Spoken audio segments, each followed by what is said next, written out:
Chapter 1041. To be honest, since Ms. Lu dared to say this, it meant that she was confident that Yunjian would agree.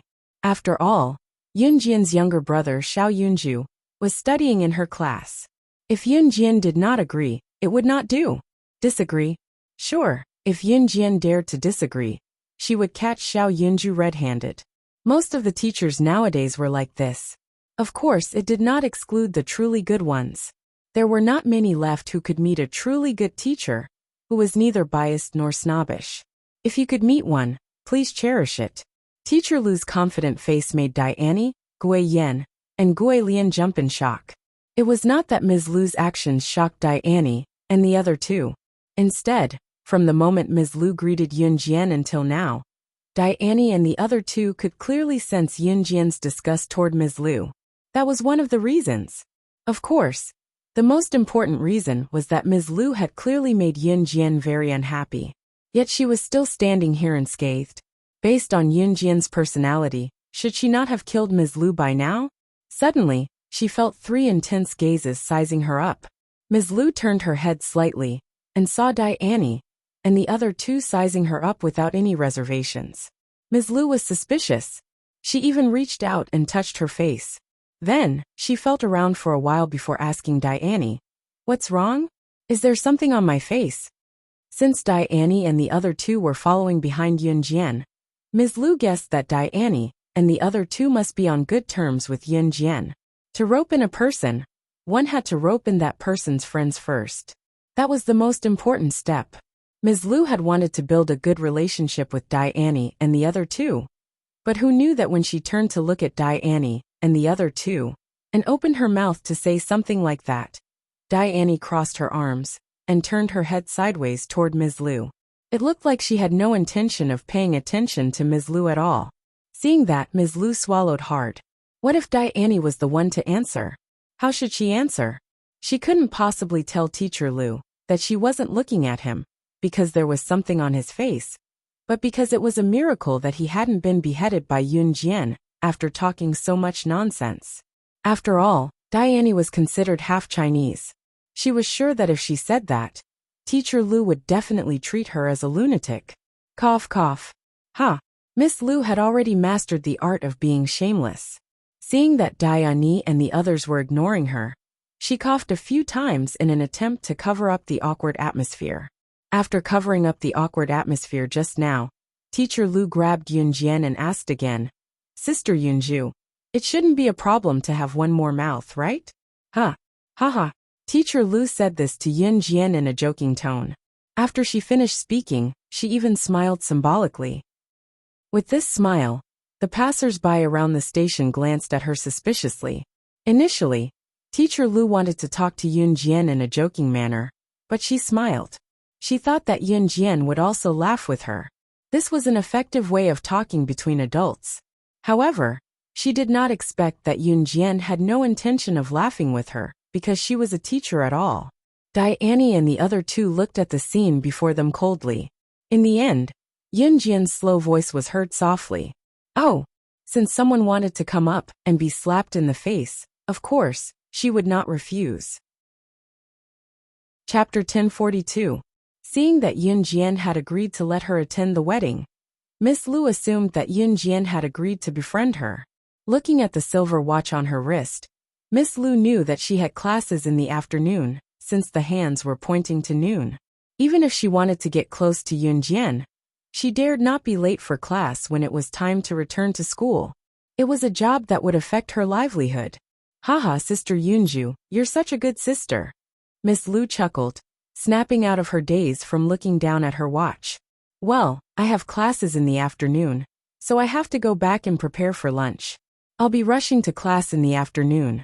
See you next Monday, Sister Yunju." Miss Lu was rather excited as she turned to leave. She had only taken 2 steps when she turned back to look at Yunjian. "My son goes to kindergarten and ends school early. My husband doesn't have to go to work next Monday as well. They won't be able to make dinner if I'm not home. If there's space, can I bring my son and husband along?" She was obviously begging for her son and husband to attend Qin Yiru and Gu Yunjian's wedding together. When Miss Lu heard that Qin Yiru and Gu Junjian were getting married this morning. She had asked Xiao Yunju where the wedding would be held. Xiao Yunju was actually an obedient child, so he gave her an address. Qingyan Hotel. Qingyan Hotel was a 4-star hotel recommended by Yun Yi.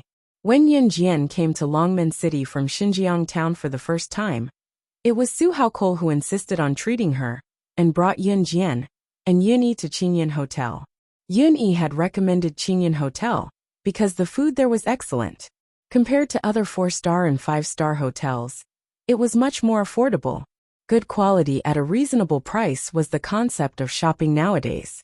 Yun Jian's family could afford a 5-star hotel, of course, but Yun Yi had recommended Qingyan Hotel because the food there was delicious and to her taste buds. When Miss Lu heard from Xiao Yunju that Qin Yiru and Gu Yunjian's wedding would be held in a hotel, Qingyan Hotel, she was tempted. Qingyan Hotel was one of the few 4-star hotels in Longmen City. Although there were 5-star hotels in Longmen City, Qingyan Hotel's standard was relatively high. Qingyan Hotel's items might not be expensive among the 4-star and 5-star hotels, but it was still a hefty sum from a commoner's perspective. Why would they go to a hotel when they were getting married? Especially in this day and age, who wouldn't get married in their own home and invite their neighbors to cook a table of dishes and pass the wedding just like that? For those with better family conditions, they would hire a professional chef to cook a feast. Who would have the money to go to a hotel? It was a 4-star hotel. Take Miss Lu for example. She had never stepped into a 4-star hotel in her entire life with her meager salary as a teacher. Therefore, when she found out that Qin Yiru and Gu Junjian were getting married at Qingyan Hotel, Miss Lu did not forget to let her husband and son join in the festivities by having a meal at a 4-star hotel. She was a teacher too. There was no way she would give Qin Yiru a red packet. This meal was a free meal. When Diane, who was standing at the side, heard this, she had the urge to kill Teacher Lu. Chapter 1043. Looking at Yun Jian's smile, Miss Lu really thought that Yun Jian was welcoming of her bringing her family to the wedding. Attending a wedding was a joyous occasion after all. Moreover, Miss Lu thought that she could tell that Yun Jian had decided to accept her. Was she planning to befriend her? Miss Lu was even happier when she thought about it. She exchanged a bunch of pleasantries with Yun Jian before bidding farewell to Yun Jian. When Miss Lu left, Yun Jian did not see her asking for the location of Qin Yiru and Gu Yunjian's wedding. How was she going to attend the wedding if she did not know where it was? As smart as she was, how could Yun Jian not have guessed that Miss Lu would say something like that when they met today? It was probably because Miss Lu had gotten some information out of Xiao Yunju when he applied for leave from school. Yun Jian's impression of Miss Lu deepened when she said something like that to her student. Sister Jian, who is she? Why didn't you kill her? Gui Yin went up to Yun Jian to ask once Miss Lu left. When he said the word kill, Gui Yan's expression was as calm as the wind and clouds, as if he had just said something insignificant. A young man who was dressed fashionably walked past them and was surprised to hear Gui Yin, a tall and pretty woman, who could be considered a modern goddess, speak to Yun Jian without blushing or skipping a beat. Why didn't you kill her? The fashionably dressed young man took another look at Yun Jian and Gui Yin before scurrying away in fright. Were these people idiots? Gui Yin was a woman with a very hot temper, a very vicious woman. It was not surprising since she was the leader of the Kosha mercenaries assassination team. There were 3 major teams in the Kosha mercenaries, namely the intelligence team, the assassination team, and the investigation team. Gui Yin was a woman, but she was in charge of all the members of the assassination team. Actually, among these 3 groups, only Ghost Flame's assassination group was the most difficult to manage. This was because the assassination group was in charge of all the secret agents and assassins of the Kosha mercenaries. Because of this, Gui Yan's identity determined her character. Furthermore, her strength was the strongest among the 3 of them, because I found something even more fun than killing people. Yun Jian stood sideways, the side of her face facing Gui Yan.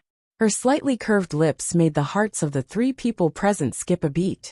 Oh, what could be more fun than killing people? Tell me, Sister Jian, let me try it too. Diane's interest was piqued when she heard what Yun Jian said. so she asked quickly. Yunjian turned her gaze back to Diane. She paused for a moment before curling her lips and saying, "Guess." After saying that, she took the lead and walked forward. Diane and Ghostflame, who were still standing on the spot, were confused. For people like Diana and Guiyen, who had always been at the top of the world, only by killing those who made them unhappy could they feel satisfied. Yunjian used to think so too. Therefore, whether it was the old Yunjian or the current Diane and Guiyen, they all thought that the best way to deal with someone they hated was to kill them in one blow. After her rebirth, however, Yunjian realized that the real fun was not killing someone for a moment of satisfaction but, you two don't get it, do you? If someone pisses you off and you kill them, you'll feel satisfied for a moment, but how can you take the pain when they're dead? Ha ha ha. Chapter 1044. Watching Gui Lian catch up to her. The guy was graceful, like a gentleman. Gui Yen stood where she was, thinking about what Gui Lian had said just now before she mocked him. You're such an idiot. What are you talking about? Isn't that just showing off? You're being so secretive, and you're even giving me a jingle. Gui Yen first complained to Gui Lian. Just as he finished speaking, Gui Yan's mouth twitched as he suddenly thought of something. Is Sister Jian someone who needs to brag? Was the boss of the international kosher mercenaries someone who needed to brag? No way.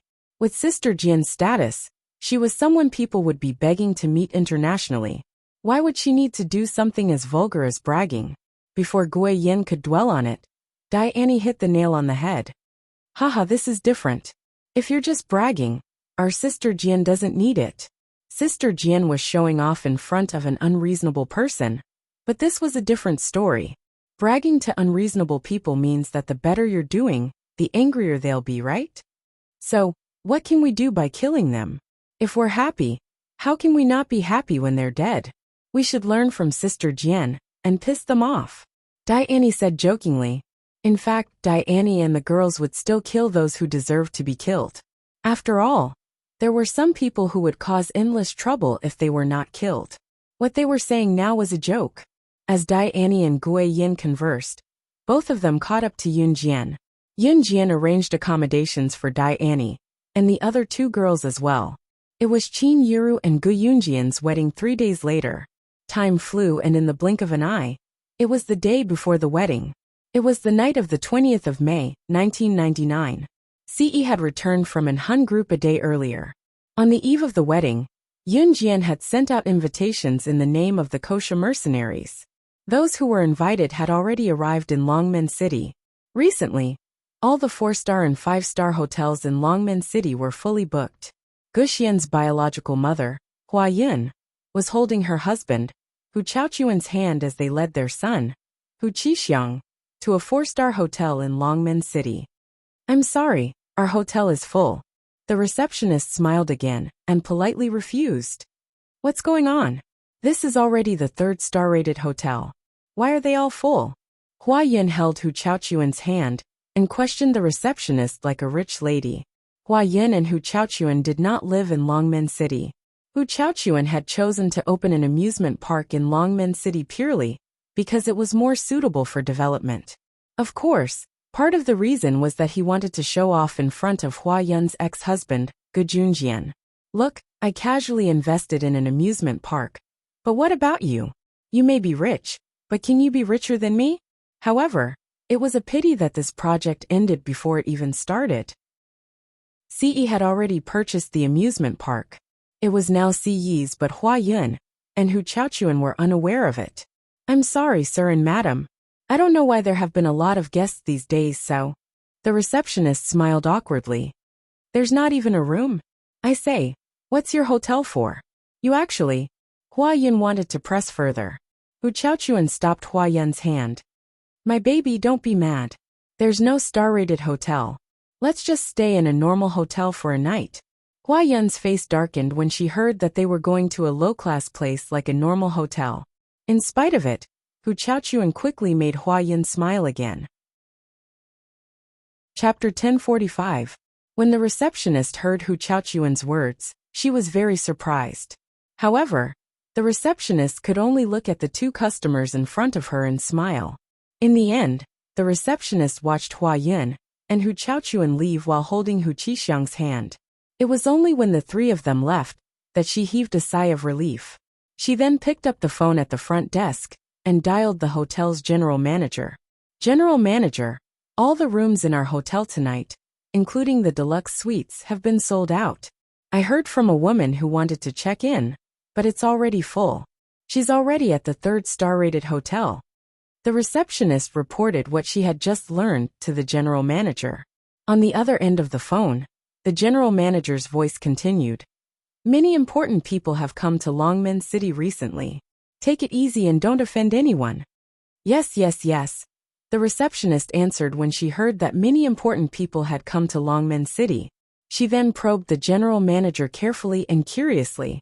Then, General Manager, do you know why there are so many important people in a small place like Longmen City? The receptionist was purely curious. Curiosity killed the cat. There was a saying that made sense. How would I know about the important people's business? Do you think I'm a god? Just do your job. The general manager roared at the receptionist in annoyance. The roar frightened the receptionist so much that she put down the phone at once and told the general manager hastily, I understand. Thank you, general manager. Just as she finished, she saw a young girl walking in from the hotel's entrance not long after Hua Yun and Hu Chaochuan left. The girl had a high ponytail, but it was not tied to the top of her head. Instead, it was tied at a suitable position, making her look spirited. The girl's flawless face was slowly approaching her. Even the receptionist, who was a woman, could not help being dumbstruck. Hello, how may I help you? The receptionist greeted Yun Jian politely. I'm looking for someone, Yun Jian said with a smile. Yun Jian was already at the front desk when she finished speaking and rubbed her fingertips on the table. After a moment of silence, she finally asked, Where's room 3106? With the guidance of the receptionist, Yun Jian quickly arrived at the east side of the 3rd floor of the hotel. She was the 6th room from here. When Yun Jian knocked on the door of room 3106, the door opened, and she immediately went in. The door was then closed and locked. Yun Jian looked at the snake lizard in front of her and smiled. Sister Jian, everything's ready for tomorrow, snake. Lizard told Yun Jian calmly, looking at her. What he got in return was a light nod from Yun Jian. By the way, tell Raccoon to work harder tomorrow morning and wake up early to do my mom's makeup. As Yun Jian spoke, she walked to the big bed in Snake Lizard's room and sat down lazily. All right, Snake. Lizard nodded. Raccoon and Fox were twin sisters. Raccoon was the one who came to deliver the Ferrari sports car to Yun Jian in the beginning. Every high-ranking member of the Kosha mercenaries had their own abilities, and each of them had the ability to take the world by storm. Raccoon was best at disguise. Transfiguration could also be referred to as makeup, but the difference was that it was based on makeup, turning a person into another person. Raccoon's disguise was already at the pinnacle of perfection, which meant that her makeup skills were even more unfathomable. Chapter 1046. These were all planned by Yun Jian herself, but since Snake Lizard came over, she only needed to inform Snake Lizard and Snake Lizard would take care of it. This way, Yun Jian could free up a lot of time to deal with other matters. After Snake Lizard listened to Yun Jian, she paused before saying, Sister Jian Tiger, Leopard and the rest will be here tomorrow. The wedding was tomorrow, but the official ceremony was usually held in the afternoon and during dinner time. Yun Jian nodded in response. Once Snake Lizard was here, the burden of the Kosha mercenaries fell entirely on Tiger Leopard. If Tiger Leopard were to rush over, he would have to make arrangements for the Kosha mercenaries before he could rush over. Of course, Tiger Leopard did not have the time, so even if he were to come, he would rush back to the Kosha mercenaries after attending Qin Yura's wedding tomorrow. Yun Jian replied with a nod. Yun Jian came here purely to brief Snake Lizard on the arrangements, like she was taking a stroll before she went downstairs. Just as Yun Jian turned around and was about to leave with her hand on the door lock, Snake Lizard's voice came from behind her again. Sister Jian, The Ferrari sports car you sent for repair last time is fixed. It can be brought back to Longmen City tonight. I'll send it over for you tomorrow morning. Yunjian paused before she turned to the side and hummed in response. The brakes of her Ferrari sports car had malfunctioned, and it had been sent to the factory for repair.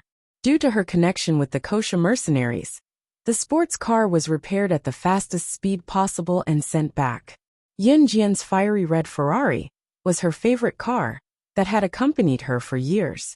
If she could use this sports car to carry Qin Yiru to her wedding tomorrow, it would be the most gratifying thing for Yunjian. Send it over earlier tomorrow, Yunjian said again before she opened the door to Snake Lizard's room and walked out. Snake Lizard did not follow her. When she saw Yunjian leave the room, she said, "See you tomorrow," and closed the door again. Yunjian tucked her hands into her pants pockets lazily and strolled out of the hotel.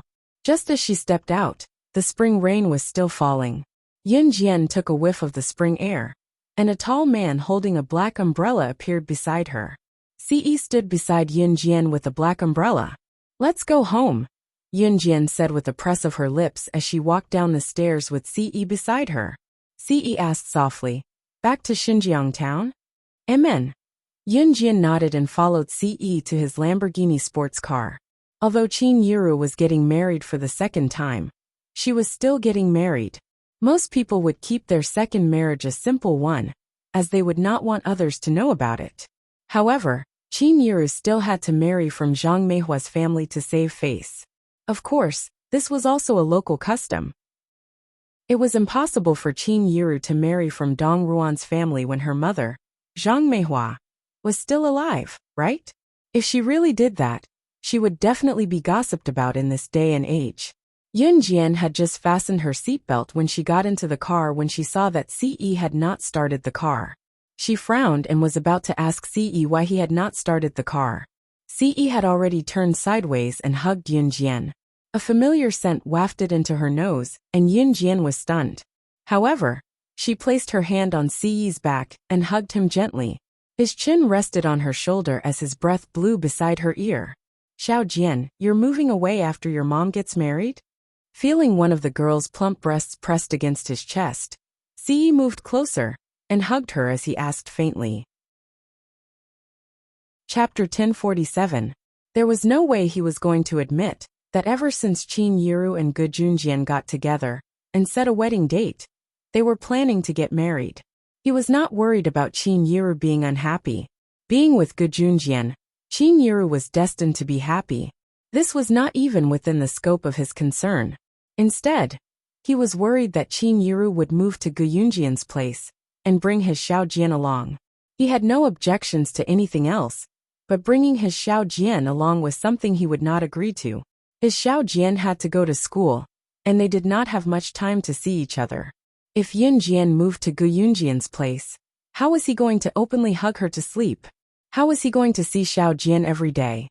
"You're coming too." Yunjian curled her lips at Ce's words and spoke like she was joking. If Ce went with her, he would be no different from a live-in son-in-law. Yunjian chuckled inwardly. She had never tried to embarrass the leader of the world's top assassin organization. She had never heard of anyone who could do so either. Today, she was going to make a precedent. Sensing that the woman in his arms was secretly delighted, Ce did not expose her. Instead, he replied softly, "Okay." Of course, he had to go. How dare she plot against him? How could he let her off so easily? As he thought about it, a naughty idea popped up in Ce's mind. In the end, Ce drove Yunjian back to Xinjiang town. Qin Yiru, Dong Ruan, Xiao Yunju, and the others were already in Xinjiang town. They would be busy the next morning, and there were things that had to be done early in the morning. Qin Yiru was getting married in Xinjiang town, so the day before the wedding, she had to stay in the town. However, Adam, Lan Su, and Emo's son still lived in Dong Ruan's house. After all, Zhang Meihua's house, which was Qin Yiru's elder brother, Qin Liqian's house, did not have so many guest rooms. Ce drove the Lamborghini back to Zhang Meihua's house in Xinjiang town with Yunjian, leaving behind potholes on the cement ground caused by the drizzle. From afar, he could see that Zhang Meihua's house was brightly lit, and there were many people standing in the house. After the car came to a stop, Ce got out of the car first. He took out the black umbrella, opened it, and walked over to Yunjian's front passenger seat.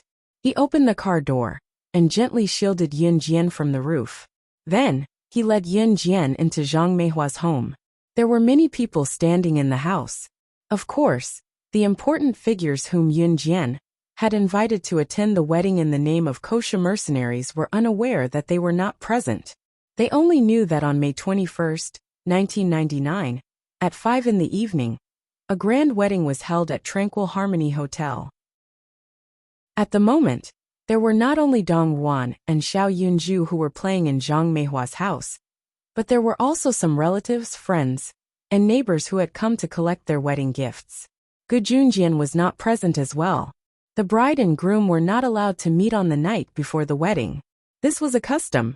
Oh, Yiru, I didn't expect you to get married again. Haha, your second marriage partner is a rich man too. You can even hold your wedding in a 4-star hotel. There aren't many daughters in our village who can get married like you. Isn't that so? Our Yiru is so blessed. Her daughter is the director of New Cruise, and her husband is a high-ranking officer in the military. 2 female neighbors from the same village came over to express their goodwill and gave Qin Yiru 50 yuan as a wedding gift before speaking in a slightly jealous and envious tone. Amidst the jubilation, another woman standing not far away spoke to Qin Yiru in an even more jealous and obviously unhappy tone. Chapter 1048. The woman who spoke to Qin Yiru out of kindness, but was actually very jealous, was Yang Xiaochun, a neighbor who lived near Yin Gang's house when Qin Yiru and Yin Gang were still husband and wife. Yang Xiaochun was considered Qin Yiru's neighbor, but they did not keep in touch after that. When Qin Yiru was down and out, Yang Xiaochun did not even bother with Qin Yiru. What about recently? Yang Xiaochun heard that Qin Yiru was getting married for the second time, and that the other party was a soldier. She also heard that Qin Yiru's daughter had become the director of New Cruise. A rural woman like Yang Xiaochun had no idea what kind of company New Cruise was. It was precisely because she did not know about New Cruise. She had only heard that the company was impressive and was considered well-known in Longmen City. Working in New Cruise also paid a lot. That was why Yang Xiaochun reluctantly gave Qin Yiru 20 yuan as a gift and wanted to get closer to Qin Yiru. There were always people in this world who thought that they were very close to you and wanted to give you a 20 yuan gift. After giving you the money, they would be good friends again. Yang Xiaochun was such a person. She did not like Qin Yiru at all in the past. There was even one time when Qin Yiru was cooking at home, and there was no salt at home. Qin Yiru had gone to Yang Xiaochun's house to borrow some.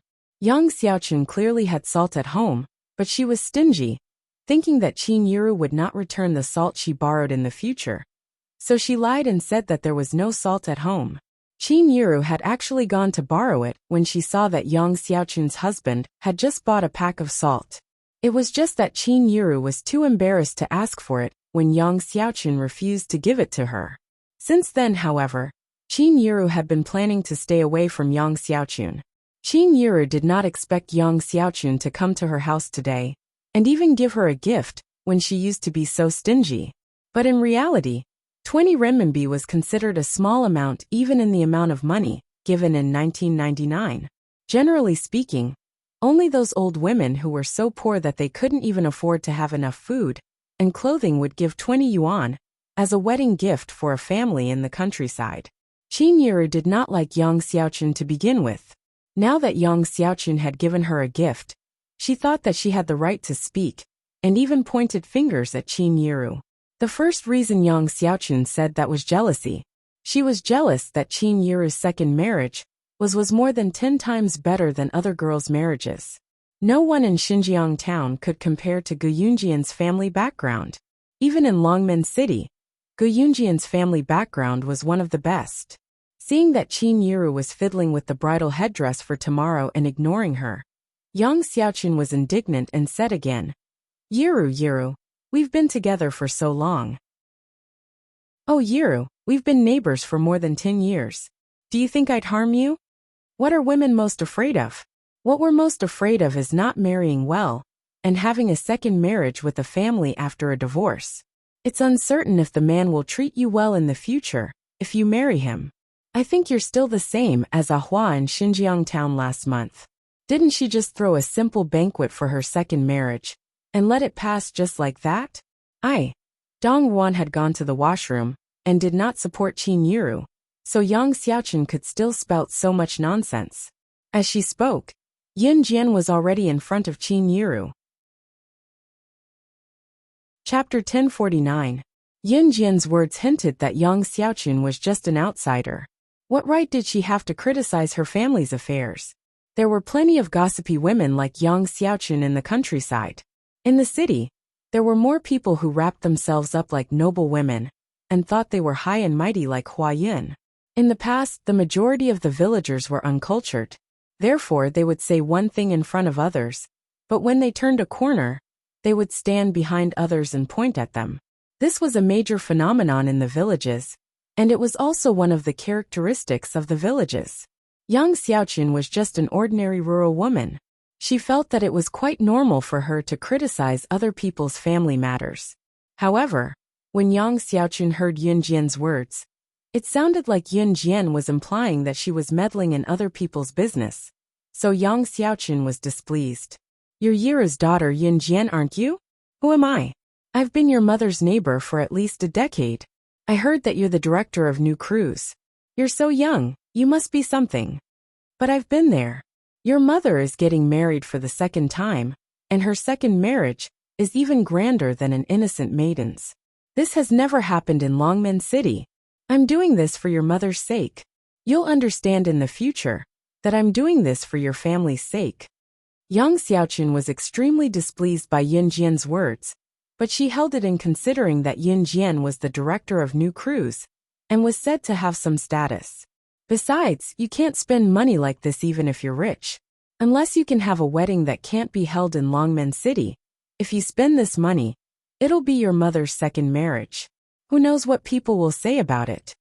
When Yang Xiaoqun saw that Yun Jian did not say anything, she thought that she had convinced Yun Jian. Feeling that what she said made more sense, Yang Xiaoqun spoke with more vigor. Everyone was like that. Qin Yiru was getting married for the second time.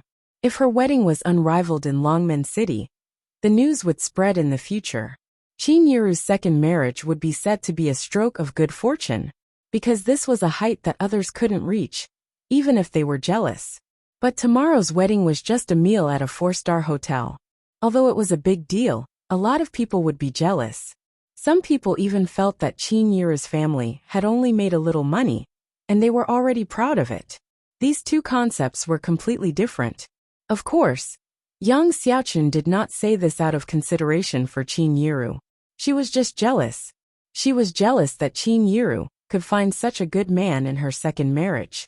If she really saw Qin Yiru get married tomorrow, she would definitely feel very uncomfortable in her heart. Moreover, Yang Xiaoqun had said, unless you guys can arrange a wedding that no one in Longmen City can do. Yang Xiaoqun was not the only one who did not believe that Qin Yiru could arrange such a wedding. Everyone present, including Qin Yiru herself, did not believe that it could be done. You don't have to worry about what others say. I really believe that you're thinking for my family now that you can leave this place. Yun Jian stood in front of Ce, looking at Yang Xiaoqun with her arms crossed, and a slight scorn in her eyes. Everyone present could clearly hear the intention of sending them off between the lines. You! Yang Xiaoqun's breath hitched at Yun Jian's words this time. She pointed at Yun Jian in exasperation, and could not hold herself back from shouting. I'm thinking for your family. You actually. Great. Chapter 1050. With that, Yang Xiaoqun stormed off in a huff. Just as she stepped out of Zhang Meihua's house, Yang Xiaoqun muttered inwardly, I must pay back with interest when I go to a 4-star hotel for dinner tomorrow. Oh right, she would have to bring her husband and child along when the time came. Moreover, she had only paid 20 yuan as a share. It was definitely worth it for the three of them to dine in a 4-star hotel. After Yang Xiaoqun left, there were a few women standing by the side. Although they were a little envious of Qin Yiru for marrying so well in her second marriage, it was only in their hearts. Their expressions and words were still blessings. Yiru, we don't like Yang Xiaochun in the first place. Don't stoop to her level. One of the women told Qin Yiru. As the woman spoke, she turned to Yunjian, her gaze brimming with charm. Yiru is her daughter. Don't hold it against someone like that. It's not worth it if you hurt yourself for someone like that. As it turned out, after Yang Xiaochun left, the atmosphere took a turn for the better. Hey, Yiru, is this your son-in-law?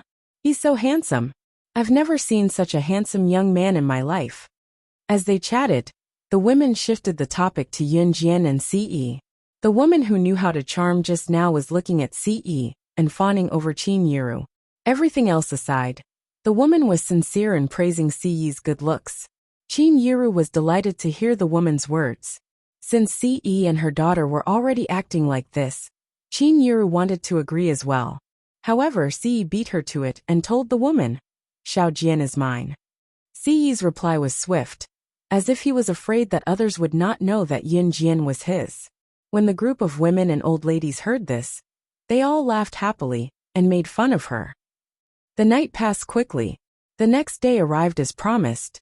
At 5 o'clock in the morning, Yunjian had already gotten up when the sun had just risen. On the morning of May 21st, 1999, the sun rose with a smile.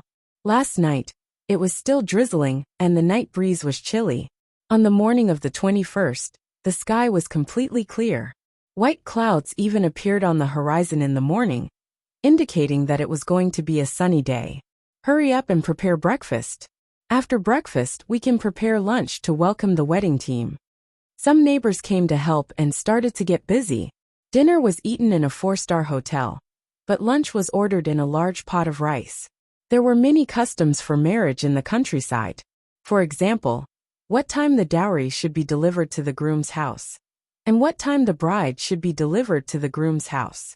At this moment in Qin Yiru's room, Yunjian stood in front. Qin Yiru sat in front of a simple dressing table. There were a few women standing beside her. One of them was Yang Xiaochun from yesterday. Raccoon was squatting on the floor and organizing her makeup box that was several layers thick. She had yet to put on Qin Yiru's makeup. The makeup box was actually used by Raccoon to disguise people. Raccoon had a baby face, so she looked very young. She looked like she was only 15 despite being 25 years old. Watching Raccoon squatting on the floor and organizing the makeup box, Yang Xiaochun's untimely voice rang again. How old is this girl? Does she really know how to put on makeup? Watching Raccoon take out various items from the makeup box skillfully, Yang Xiaochun was reminded that she did not know anything, so she spoke sourly again. Chapter 1051. Despite what Yang Xiaochun had said yesterday, she did not plan to fall out with Qin Yiru and Yunjian. After all, Qin Yiru was going to marry a rich man, and Yunjian was the director of new crews now. She dared not offend someone of such high status. Yang Xiaochun felt that everything she said was reasonable, and she had a confidence that she did not know where it came from. She felt that she was right. More importantly, she felt that in the end, even Qin Yiru and Yunjian would agree with her point of view and treat her differently. They might even see her as their savior. It was also this concept that made Yang Xiaochun even more firm in his beliefs. Because of this, Yang Xiaochun came here early in the morning. Half squatting on the ground, Tanuki fiddled with her makeup box sparsely. Listening to the incessant chatter, she resisted the urge to kill Yang Xiaochun and the group of chattering women and spoke to Yunjian. Why are you here? Sister Jian, I need a quiet environment. Once Tanuki said that, Yunjian knocked on the door casually and ordered Yang Xiaochun and the chattering women to leave. My mom needs makeup. Get out. She was not asking them to leave, but ordering them to do so in a commanding tone. The chattering women, including Yang Xiaochun, were stunned by Yunjian's firm tone. After all, girls were usually gentle and quiet.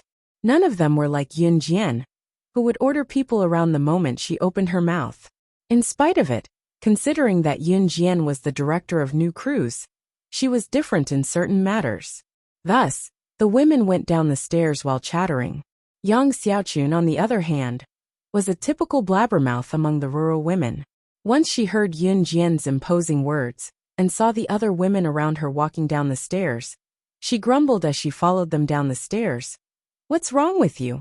Oh my, what's with this person? It's a big day today. Forget that she didn't listen to me when I gave her some suggestions. She even chased us out. Hey, say, Yura's daughter has quite the temper. She's earning a lot now, but with her temper, who would dare to marry her in the future? Yang Xiaochun had left in a huff yesterday, so she did not hear Ce saying that Xiao Jian was mine. The women around her glanced at Yang Xiaochun from the corner of their eyes, but did not respond to her. Inside the room, Qin Yuru, who was already dressed in her wedding gown, sat in front of the dressing table. Yun Jian told Tanuki before closing the door and going downstairs. Downstairs was already bustling with activity. Zhang Meihua wanted to please Yun Jian now, so she hired many old women to help with the wedding. Most of the people downstairs who came to help had already started eating breakfast. After breakfast, they busied themselves with lunch and sent the dowry to the groom's house first, after the bridal escort team came over for lunch. Then, they set a time to send the bride to the groom's house at 3:30 p.m. After the lively ceremony was over, they would send the bride, groom, and bride's relatives to Clear Rhythm Hotel at 4:30 p.m. for the wedding ceremony that night. This was the process of a village wedding in a big hotel. After breakfast, Yang Xiaochun sat on a stool to help peel potatoes. As she did so, she complained to the crowd around her. I say, Yura's daughter, the makeup artist she found for her is too young. What kind of makeup can a makeup artist like her do? Yun Jian was standing not too far away. Just as Yang Xiaochun said that, someone pointed at the staircase noisily. The bride is coming down. Yang Xiaochun looked over in disdain, and happened to see Qin Yuru coming down the stairs. Chapter 1052. Qin Yuru was already in her 40s. She had spent her entire life worrying about Yun Jian and Yun Yi. In the first half of her life, she had to support the Yun family. Her youthful beauty had long turned into calluses and wrinkles on her hands, as well as a plump rural woman. However, ever since she divorced Yun Gang and escaped from the huge fire pit that was the Yun family, Qin Yuru had completely changed. Her originally yellowish skin, which was due to overwork, had also turned fair. More importantly, Qin Yuru had been going jogging in the park these days. Now that she no longer had a job, she was living a comfortable life. More importantly, she no longer had to work hard. When a person's body and mind were comfortable, their weight would naturally decrease. Qin Yuru's current weight and appearance were both quite good. In addition, Qin Yuru's facial features were very good, which Yun Jian had inherited from her. Therefore, there was also Raccoon's exquisite makeup skills. Qin Yuru, who came down from the stairs, had on natural makeup. That simple and elegant makeup made it seem as if she was born with it. At first glance, her snow-white wedding dress outlined her graceful waist that had recently lost weight. No matter from which angle one looked at her, she was so beautiful that one could not take their eyes off her. This makeup paired with the wedding dress made Qin Yuru, who came down from upstairs, look 20 years younger. This makeup did not look thick, but it was actually very delicate. This was Raccoon's ability. She could cover up a person's makeup, but she could also make the person look younger by a few decades after the makeup. Raccoon could even disguise a person as another person. With just this bit of makeup, it was not difficult for her at all. However, after Qin Yuru put on the makeup, she did not look old at all, even when she stood next to Yun Jian. Therefore, when the people downstairs saw Qin Yuru, they all shouted in surprise. At this moment, Yang Xiaochun, who had been complaining to the people around her about how good Qin Yuru's makeup could be, stood there in a daze. On the other end, Qin Yuru slowly held onto the railing of the staircase and lifted the hem of her white wedding dress as she walked down. She was all smiles, but just by looking at her face, she really looked like a young lady in her 20s. It was no exaggeration to say that this makeup made Qin Yuru look 20 years younger.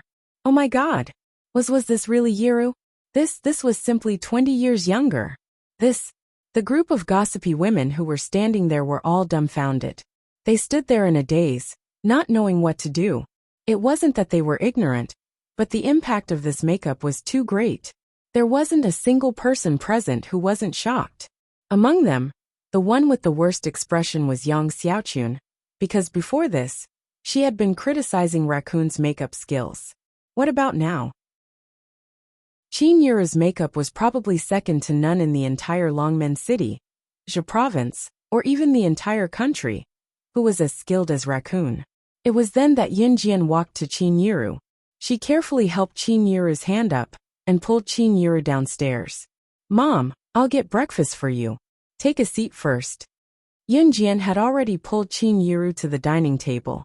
Just as they reached the table, a young man from the same village who came to help suddenly rushed in. The young man ran in panting. Before he could finish his breath, he pointed in the direction of the door and shouted in horror. "The door! The entire road from the door to the groom's house is covered with a red carpet. From the beginning to the end. Who did this? What?" Everyone present was dumbfounded when they heard the young man's words. When ordinary families got married, the most they would do was to lay out a red carpet in the church. While red carpets were not the most expensive, it was still a huge expense to lay out more. In the end, the entire road from the door to the groom's house was covered with a red carpet. The groom's house was in Longmen City. It was a long distance from Xinjiang town. Everyone present was so scared that their faces froze. Chapter 1053. The group's attention was drawn to the melodious female voice, only to see Yunjian with her arms crossed in front of her with a smirk, looking at everyone in front of her openly. When they saw that the melodious voice came from Yunjian, everyone was shocked and terrified. When they snapped out of it, they suppressed their fear on the surface, but their hearts were in turmoil. What did the young man say? He said that it would start from Zhang Meihua's house, which was Xinjiang town, and end at Gu Yunjian's house in Longmen City. The distance should be at least 30 to 40 kilometers. 30 to 40 kilometers. 1 kilometer was 1,000 meters. A distance of 30 to 40 kilometers was covered with red carpets. How many red carpets would be used to pave the entire road? Just how much RMB would it take to achieve such a feat? It was unheard of in the entire Longmen City, Zhe province, or even the entire country. Especially in 1999, it was already considered respectable if people could afford 2 wedding cars in this era, especially if they were from a common brand. It was grand enough. As for laying out a red carpet that was 3 to 4 kilometers from the bride's house to the groom's house, those present had never heard of it. Even if they had thought of it, they would not dare to imagine it. How much would it cost? How much manpower would it take? Everyone present, including the gossipy women, Yang Xiaochun, Zhang Meihua, Qin Liqian's family, and many others who came to help, stared at the scene unfolding before them with widened eyes. Yunjian took 2 steps toward the young man who had barged in with a roar just now. She wore a bright smile with a slight curl of her lips. Her face without any makeup was delicate and beautiful. Yunjian pressed her lips together and said faintly, "Don't make a fuss. I got someone to pave it." Yang Xiaochun paled even more after Yunjian spoke. Yang Xiaochun did not expect Yunjian to be so rich.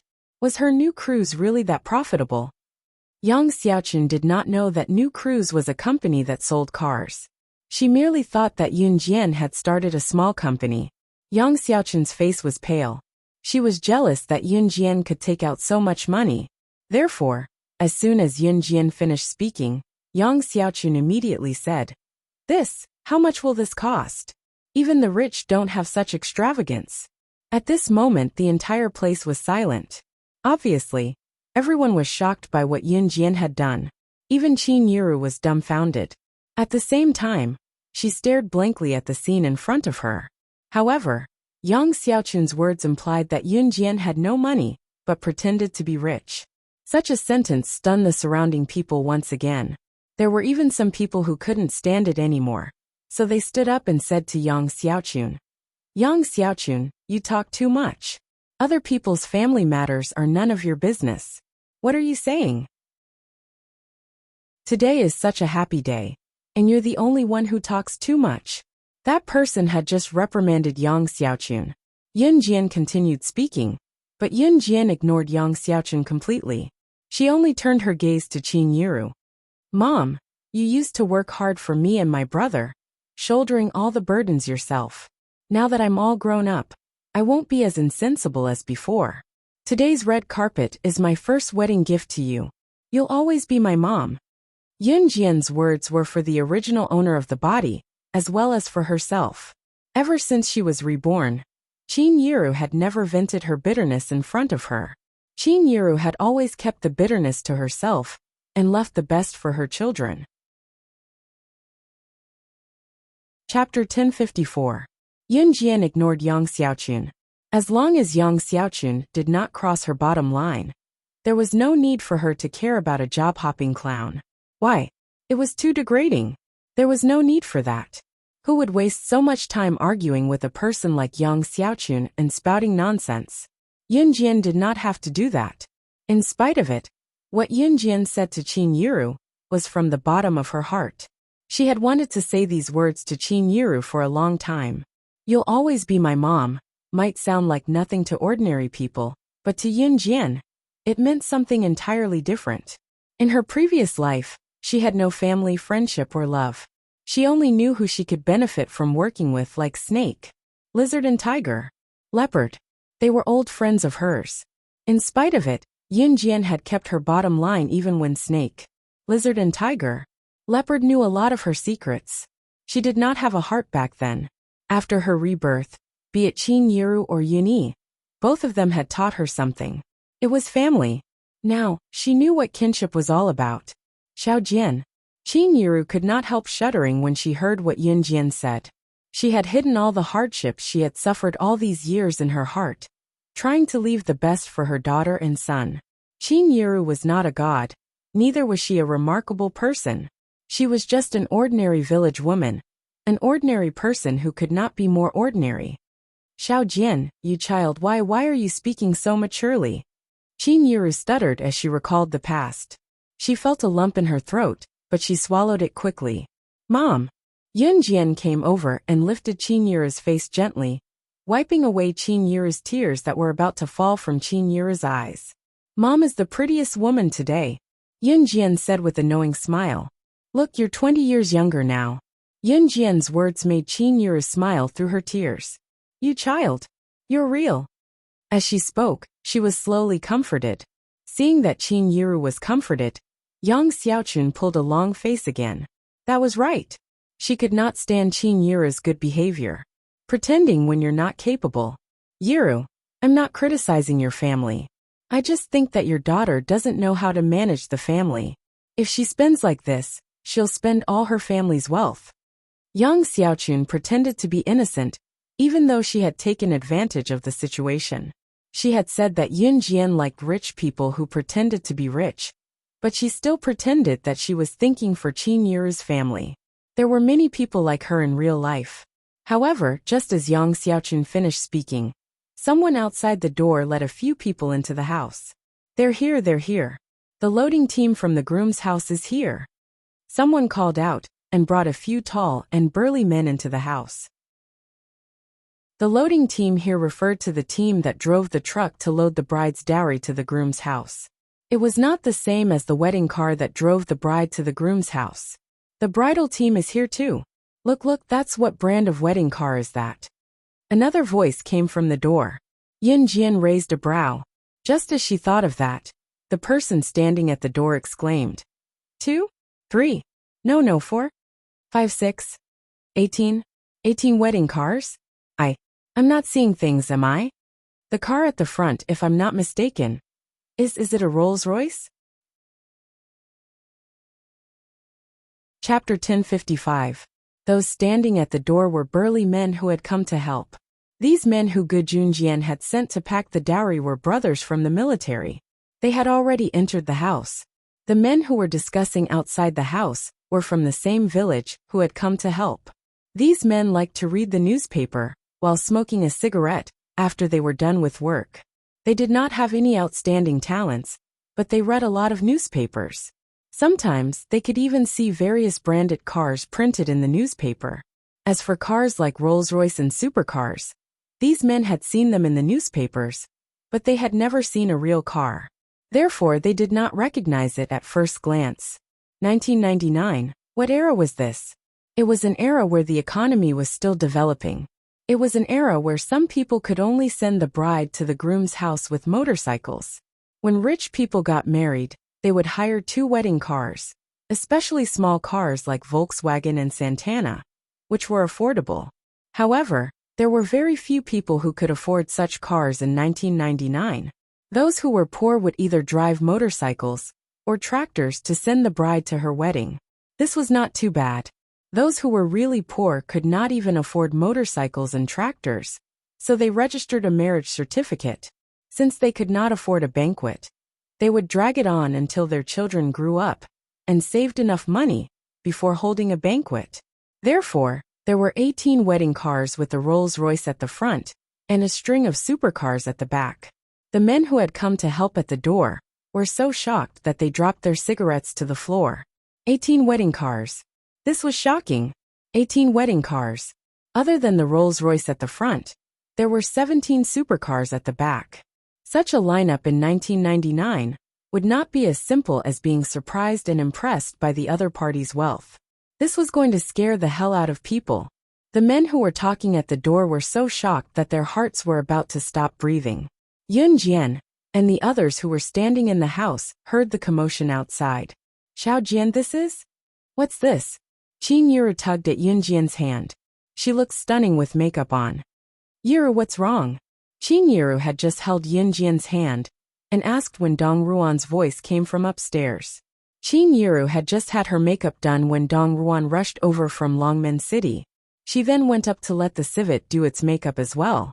Dong Ruan was the main bridesmaid today. According to the customs of the village, the bridesmaid should be an unmarried woman. However, it was Qin Yiru's idea to let Dong Ruan be the main bridesmaid. As soon as Dong Ruan appeared, her enchanting face was put on makeup by a raccoon. Just like Qin Yiru, her age was reduced by 20 years. Everyone present was shocked once again. This also showed that raccoon's makeup skills were superb. Mom, they are probably here. I'll go and take a look. Yun Jian narrowed her eyes, then patted Qin Yiru's hand and went out of the house. Seeing that Yun Jian had gone out, Yang Xiaochun and the other women, as well as many of the people present, scrambled to follow. At this moment, everyone walked out of the house and saw 18 decorated wedding cars parked at the entrance. These cars were brands that no one present had ever heard of. Hearing the men's exclamations outside the door just now, the women did not know what was so surprising about these cars. Yang Xiaochun went up to the men and asked, "What were you guys yelling about just now?" With so many cars, it was indeed very grand. These cars looked quite beautiful, but couldn't they be borrowed? What's there to be surprised about? In fact, Yang Xiaochun was already making a fuss in his heart. Chapter 1056. It was not a joke that there was not a single Rolls-Royce in the entire Longmen City. The year 1999 was an era where economic development was about to soar. In this era, the gap between the rich and the poor was gradually widening. In spite of this, Longmen City was still in a state of subsistence. In other words, there were not many people who were truly rich, and those who were rich did not have to spend all their wealth to buy a luxurious car like the Rolls-Royce that cost 4 to 5 million yuan. Therefore, there was not a single Rolls-Royce in the entire Longmen City. What did it mean when it appeared at Qin Yiru's wedding today? What? This car is so rare? It costs 5 million yuan? Yang Xiaochun was indeed shocked. Her eyes widened in surprise, but in the end, she still took a deep breath. Even if there was none in Longmen City, it did not mean that Yun Jian had bought it. Could she afford a Rolls-Royce worth 5 million yuan? Moreover, when newlyweds were getting married, wedding cars were usually rented from car dealers. Ordinary families would borrow cars from people in the same village, or their relatives or friends who owned cars. After the wedding, they would give a big red packet to their friends and relatives who had lent the car to them, or people from the same village. Yang Xiaochun naively thought that the Rolls-Royce was rented by Yun Jian. But I think this car was rented from somewhere else? It costs 5 million yuan. How could she afford it? Yang Xiaochun grumbled inwardly. Just as she finished speaking, the burly man beside her glanced askance at Yang Xiaochun, like he was looking at an ignorant and illiterate person. Rolls-Royce. Where did you rent it from? There are so many rich people in Longmen City, but we don't even have one. There was a pause before he continued. Besides, didn't Qin Yuru's daughter start New Cruise? Are you stupid? The company she owned, New Cruise, was a company that sold cars. It earned tens of millions of yuan in profit every year. She can earn so much in a year by selling cars in her own company. She can buy it herself. It's nothing. The burly man's words hit Yang Xiaochun right where her heart was. Yang Xiaochun thought that Yunjian's New Cruise was a small company at most. However, never in her wildest dreams would she have thought that Yunjian's New Cruise was a car seller. Annual profits of at least tens of millions? Was this a joke? A company like this could be ranked in the entire Longmen City. No, in the entire Zhe province. Oh my god. Why did she talk to Yunjian like that before? Yang Xiaochun was filled with regret. Just as Yang Xiaochun was filled with regret, Ce got out of the black Lamborghini sports car. His tall and handsome figure attracted the attention of countless girls and women. However, his eyes were fixed on Yunjian the whole time as he walked towards her. After Ce got out of the car, 4 figures got out of the Rolls-Royce, and the other 3 limited edition sports cars. The 4 of them were so handsome that they could make anyone cry. All the men present deeply doubted their own appearance. These 4 people were the 4 leaders of Anhun. Adam, Imo-sun, Shuang Linwei. Today, the 4 leaders of Anhun were escorting Qin Yuru to the groom's house, Gu Yunjian's house. There had never been such a grand procession since ancient times. Ce had already come to Yunjian under everyone's watchful eyes. Just as everyone thought that Ce would show off his sports car in front of everyone like many young lads of his age, Ce stood before Ce. Ce went to stand in front of Yunjian and slowly held her hand. In front of everyone, he spoke in his rich male voice. I'm sorry, but I'm sorry. Chapter 1057. Ce was different from the usual guys. If he were a normal guy, he would probably be standing in front of the crowd to show off these 18 luxury cars proudly. His bragging would probably reach the heavens. Any youth in their adolescence or in their 20s would have a competitive mentality. Some young guys would even think that they had hit the jackpot and flaunt their prowess in front of the older generation, as if they were part of the new generation's fashion trend. The more handsome a person was, the more pretentious they were. Ce, however, was the complete opposite. There were so many sports cars parked behind him, and he was the one who drove them here. But he had no intention of showing off. Instead, he went to Yunjian and spoke with such sincerity that it stirred her heart. There wasn't the slightest bit of sweet talk in these words, but it was enough to let everyone present feel his heart. His feelings for Yunjian. Yunjian's hand was gently held by Ce and her heart fluttered when she heard his words. Yunjian did not act pretentiously in front of everyone. Looking at Ce, she finally nodded in agreement. It was undeniable that Yunjian was tempted. Good. Haha. Adam, who was here to spoil the mood, suddenly clapped his hands and cheered at this crucial moment. However, before Adam could finish his words, Imo-san, who was beside him, raised his hand and knocked on his head. The corners of Adam's lips twitched before he shut his mouth. Adam had fully recovered from his injuries, and Lan Su did not need to support him anymore. Adam clapped his hands because he was excited just now. Their young master was planning to marry a young mistress. This was great. Anhun Group had a successor. However, Adam had no idea how much he had spoiled the mood with his action just now. Imo-sun could not be blamed for giving Adam a head-on blow. No one saw how pale Yang Xiaochun's face was at this moment. She had thought that Yunjian was just the boss of a small company. After all, it was already an impressive feat for an underage girl to be the boss of a small company in this day and age. If Yunjian was only the boss of a small company, she could only stand out among her peers and could not compare to the big bosses of Longmen City. However, she had just found out that Yunjian's company was actually one of the top companies in Zhe province. More importantly, the Rolls-Royce that cost 5 million was actually Yunjian's. Most importantly, at this moment, There was such an outstanding man who used a method that all women in the world would be envious of to confess to her in front of everyone. Yang Xiaochun also admitted that he was jealous. The bride is out. The bride is coming out. Just as Yang Xiaochun was clenching his fists in jealousy, someone shouted excitedly. Qin Yiru heard the noise outside, so she just came out to take a look. After all, it was not time to send the bride off yet. It was still morning, and the dowry had yet to be packed and sent to the groom's house. The time to send the bride off was later than when the dowry was packed and sent to the groom's house. It was currently set to be 3:30 p.m. What's wrong, Xiaojian? Qin Yiru had just come out with Dong Ruan when she widened her eyes at the rows of super sports cars in front of her. Other than the first one, the rest are rented. Yiru, your daughter's really capable.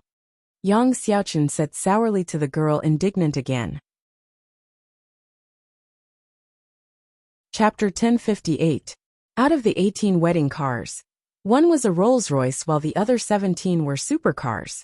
All 18 of them were Yun Jian's dowry to Qin Yiru. This was the dowry that this girl who was not even 18 had given to her mother. Everyone present was stunned.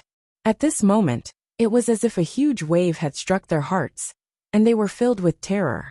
It was just a Rolls-Royce, but it cost no less than 5 million Chinese yuan. 5 million Chinese yuan.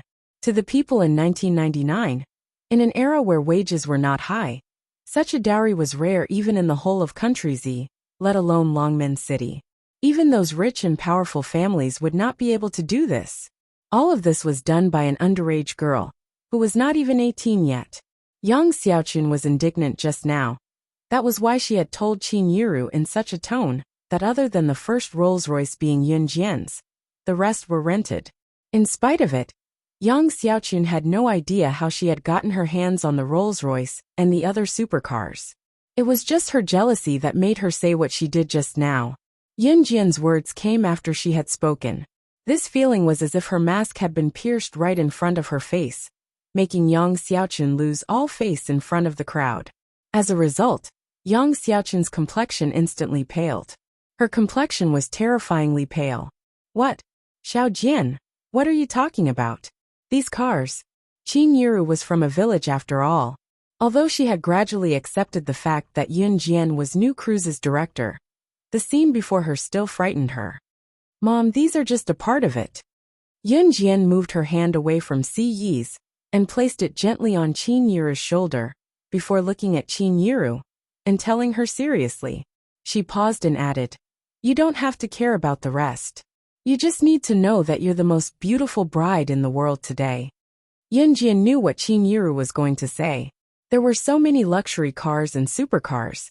Qin Yiru must be worried that Yun Jian had used New Cruise's funds, and that Yun Jian would put New Cruise in a dilemma just to make herself look good. Mothers would always think about their children's future, but sometimes children couldn't think about their own mothers. In spite of it, when Qin Yiru saw her daughter being so considerate of her, she was instantly embraced by the love of kinship.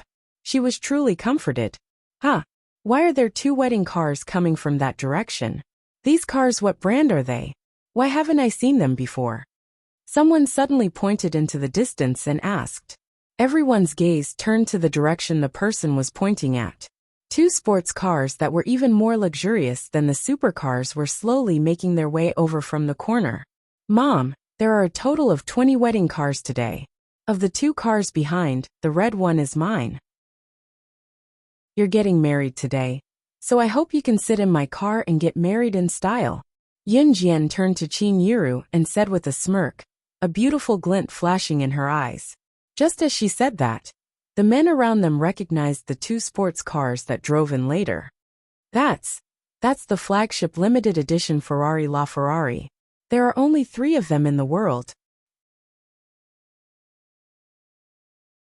Chapter 1059.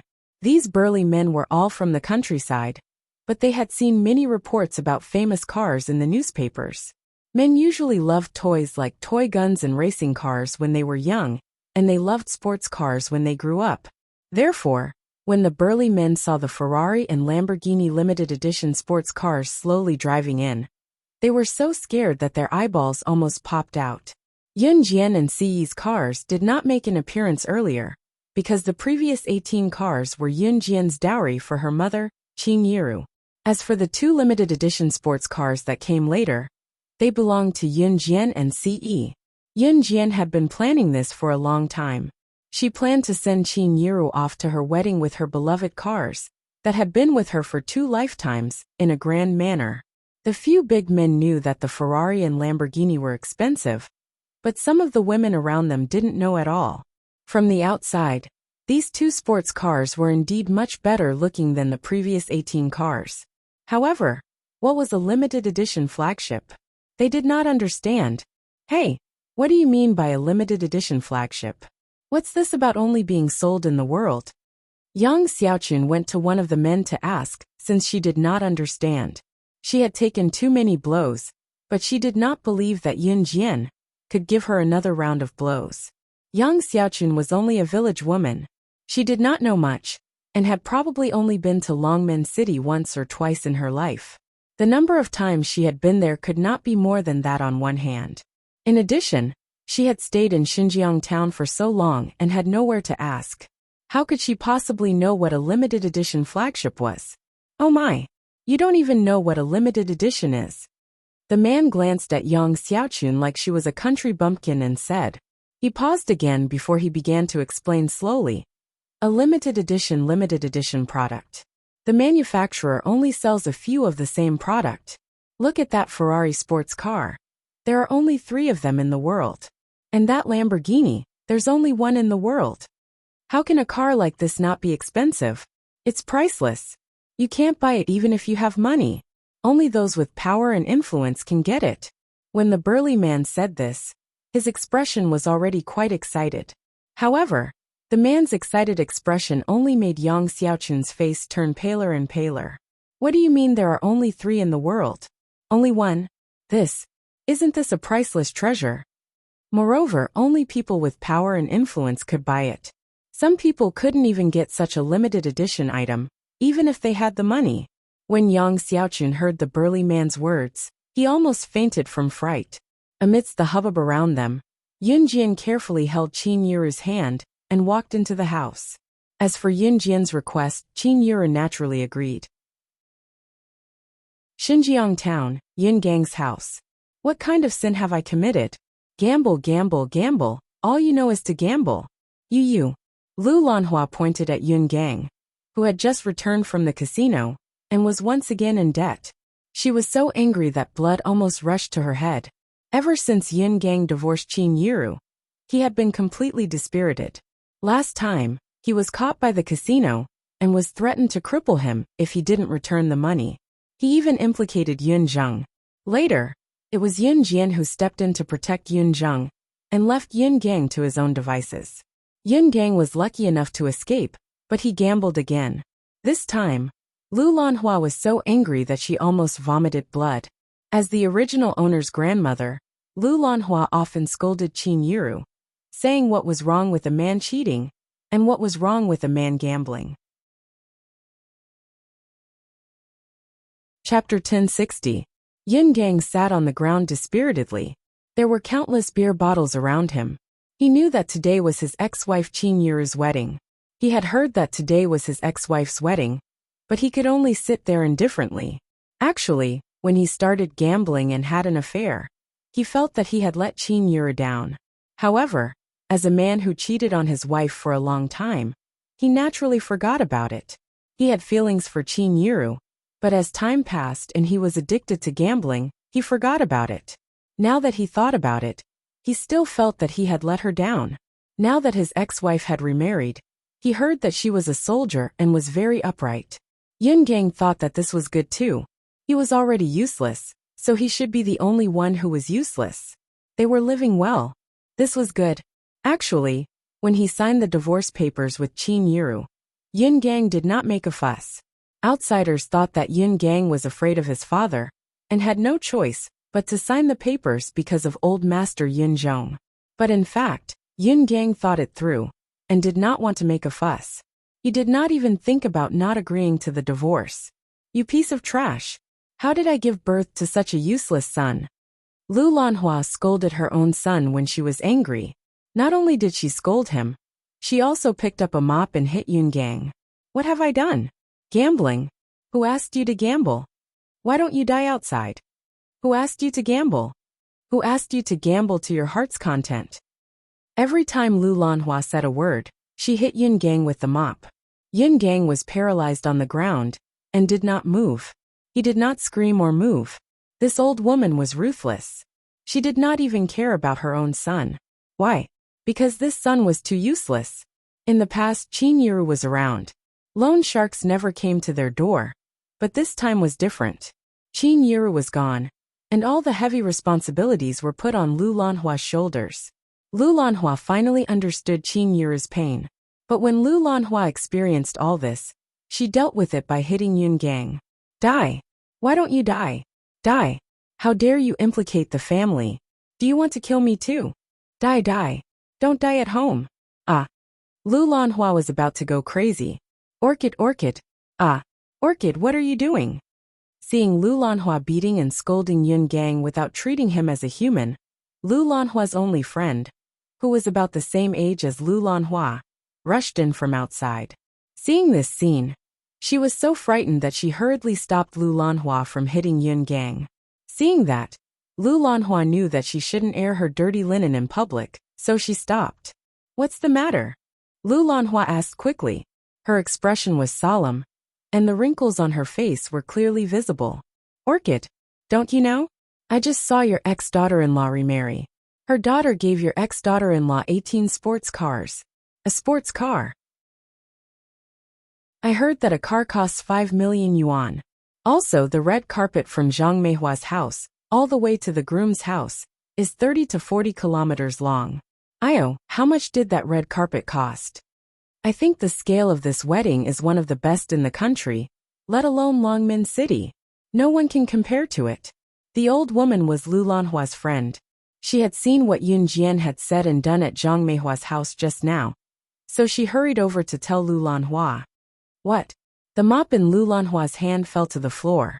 She clenched her teeth and spat out a few words before dashing out of the house to Zhang Meihua's house, which was also the wedding venue. Chapter 1061. Yun Jian, who had not appeared in public for 2 years, was taller and more voluptuous than before. Her golden ratio was even more proportionate than before. Now that Yun Jian stood in front of everyone, she gave off a stunning vibe of disbelief that such a beautiful girl existed in this world. It was the innate aura of a king. No one could surpass or replace her. Yun Jian's appearance made Chen Dingling, who was dressed luxuriously and drove a red sedan, look like she was worth nothing in comparison. What Yun Jian said just now meant that she was Mom. While everyone was still in shock, Yun Jian was already standing in front of Qin Yiru, calling out to Qin Yiru with a smile on her red lips. Qin Yiru was scared half to death by Chen Dingling's words just now. Now that she saw that Yun Jian was safe and sound, Qin Yiru's fear was suppressed. Xiao Jian, I thought you. Qin Yiru grabbed Yun Jian. I've indeed been missing for 2 years. Yun Jian interrupted Qin Yiru and said with pursed lips.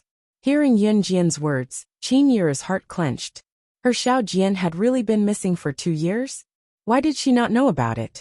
Dad must have kept it from you because he didn't want you to worry. Besides, he's been sending people to look for me in the dark for the past 2 years. Yun Jian added quickly, afraid that Qin Yiru would misunderstand good Yun Jian. With these few words, Chen Dingling's plan to make Qin Yiru misunderstand good Yun Jian fell apart. At this moment, Chen Dingling's expression was extremely ugly. Now Qin Yiru's daughter was back. She had just announced that Yun Jian was dead in front of everyone. In the end, Yun Jian was back right after she said that. Chen Dingling shuffled her feet and was about to slip away when she was stopped in her tracks by Yun Jian's shout. Stop right there. Yun Jian's voice carried an absolute aura, stunning Chen Dingling, who was about to flee. Do you need me to send you to hell if you wish for someone to be dead so much? Yun Jian's frightening voice rang out, causing Chen Dingling to sweat from her forehead. Chen Dingling's makeup was ruined by her sweat. Since you know that I've been to a hunting school, I don't mind telling you that I can kill people, Yun Jian said with a smirk.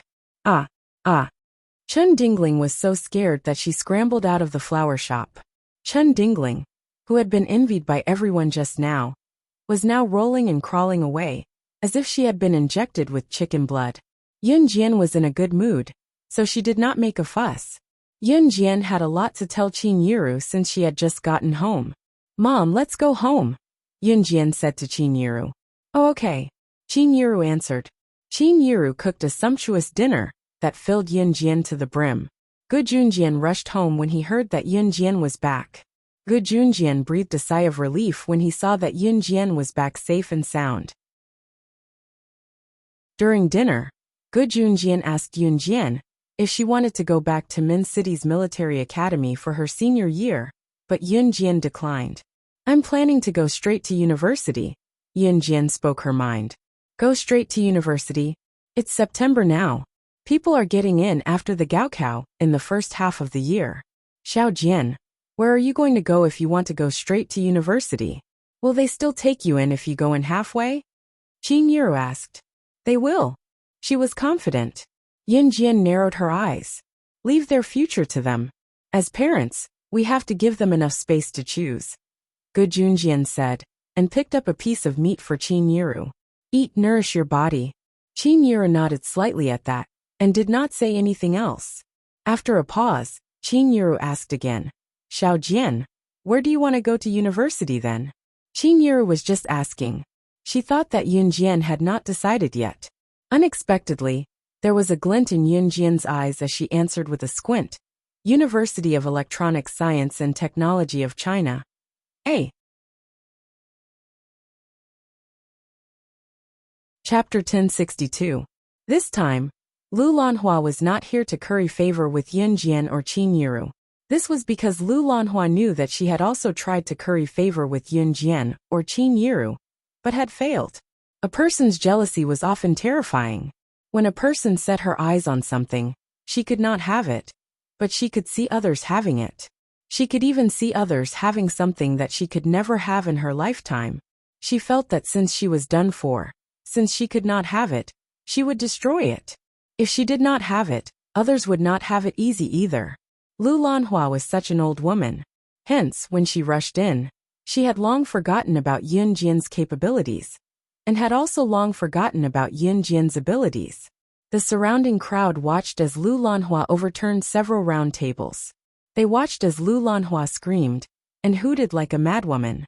Yun Jian's petite figure leaped out of the room. She was as fast as lightning, and after flying out of the room, she swept past the crowd. In just a few breaths, she had already appeared in front of Lu Lanhua. At this moment, Lu Lanhua was standing in front of a round table, about to lift the table's glass turntable and smash it. A pair of petite hands gently touched the table's glass turntable.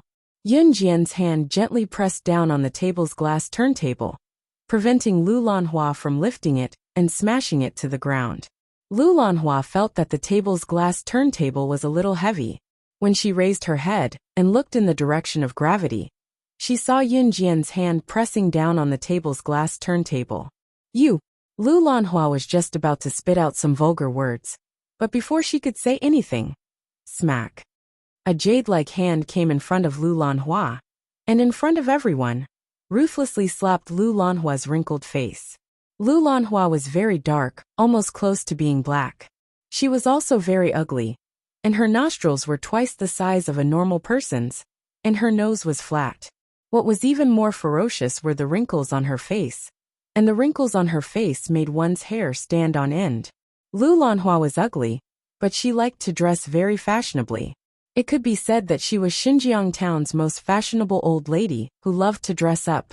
Lu Lanhua screamed and fell to the ground after being slapped by Yun Jian. In spite of it, Lu Lanhua was famous for being a tomboy in Xinjiang town. She was unusually strong as well, so she scrambled up like a madwoman after she was knocked to the ground, and could not stop herself from yelling crazily. Damn bitch, I'm your grandmother. How dare you lay your hands on your grandmother? You be *tch. I'll kill you. I'll kill you. Lu Lanhua shouted and rushed to the side.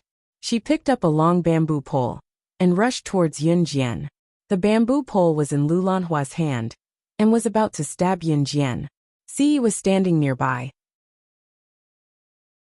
He resisted the urge to kill Lu Lanhua on the spot, and didn't make a move. Today was Qin Yiru's wedding. It was most appropriate for Xiao Jian to handle this herself. Moreover, Xiao Jian had never been soft-hearted when dealing with people like her. As he thought about it, Yunjian caught the long bamboo pole that Lu Lanhua was about to stab her. She held the end of the pole, and wrapped her arm around it to prevent Lu Lanhua from stabbing her.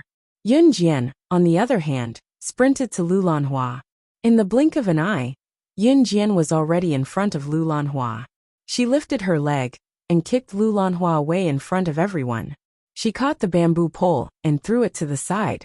Not expecting Yunjian to be so powerful, Lu Lanhua screamed in fright. "You can't hit me. I'm your grandmother, you." Chapter 1063. The villagers were most particular about auspiciousness. For example, if a person was holding a funeral, getting married, or a child's 1-month-old birthday, they would seek for auspiciousness. Moreover, whether it was a joyous occasion or a funeral, one should not cry or make a fuss. This was the superstition of the older generation. If someone made a fuss, it would be said to be unlucky. For example, during a wedding ceremony, people would think that they were cursing the newlyweds by using words like die die die die every time they opened their mouths. Although the slanderous words of the older generation were scary, even if it was just superstition, it was still a wedding. Who would be happy to hear someone say the word death during their wedding? Lu Lanhua was a village woman. She knew very well that such unlucky words should not be said during such a banquet. However, to Lu Lanhua, she was not having a good time now. Therefore, she did not care whether Qin Yiru would be happy or not. Furthermore, she felt that she was not having a good time. This was all Qin Yiru's fault. It was all Qin Yiru's fault for wanting to divorce her son, Yun Gang, and then pushing all the blame onto her. Therefore, Lu Lanhua had rushed over without a care for her life. Even if she could not destroy Qin Yiru, she definitely could not let Qin Yiru get married in such a grand manner. Unfortunately, Lu Lanhua had forgotten about Yun Jian's existence. To be honest, Yun Jian was also angry when she saw Lu Lanhua's crazy actions. She also had a temper and a bottom line. Qin Yiru was her bottom line. Therefore, Yun Jian pulled away the bamboo pole that Lu Lanhua was stabbing towards her. She walked over and directly grabbed Lu Lanhua's short hair. Lu Lanhua was in so much pain that she was about to die when Yun Jian pulled her up from the ground by her hair. "Ah, wretched girl. Slut. I'll kill you. I'll kill you."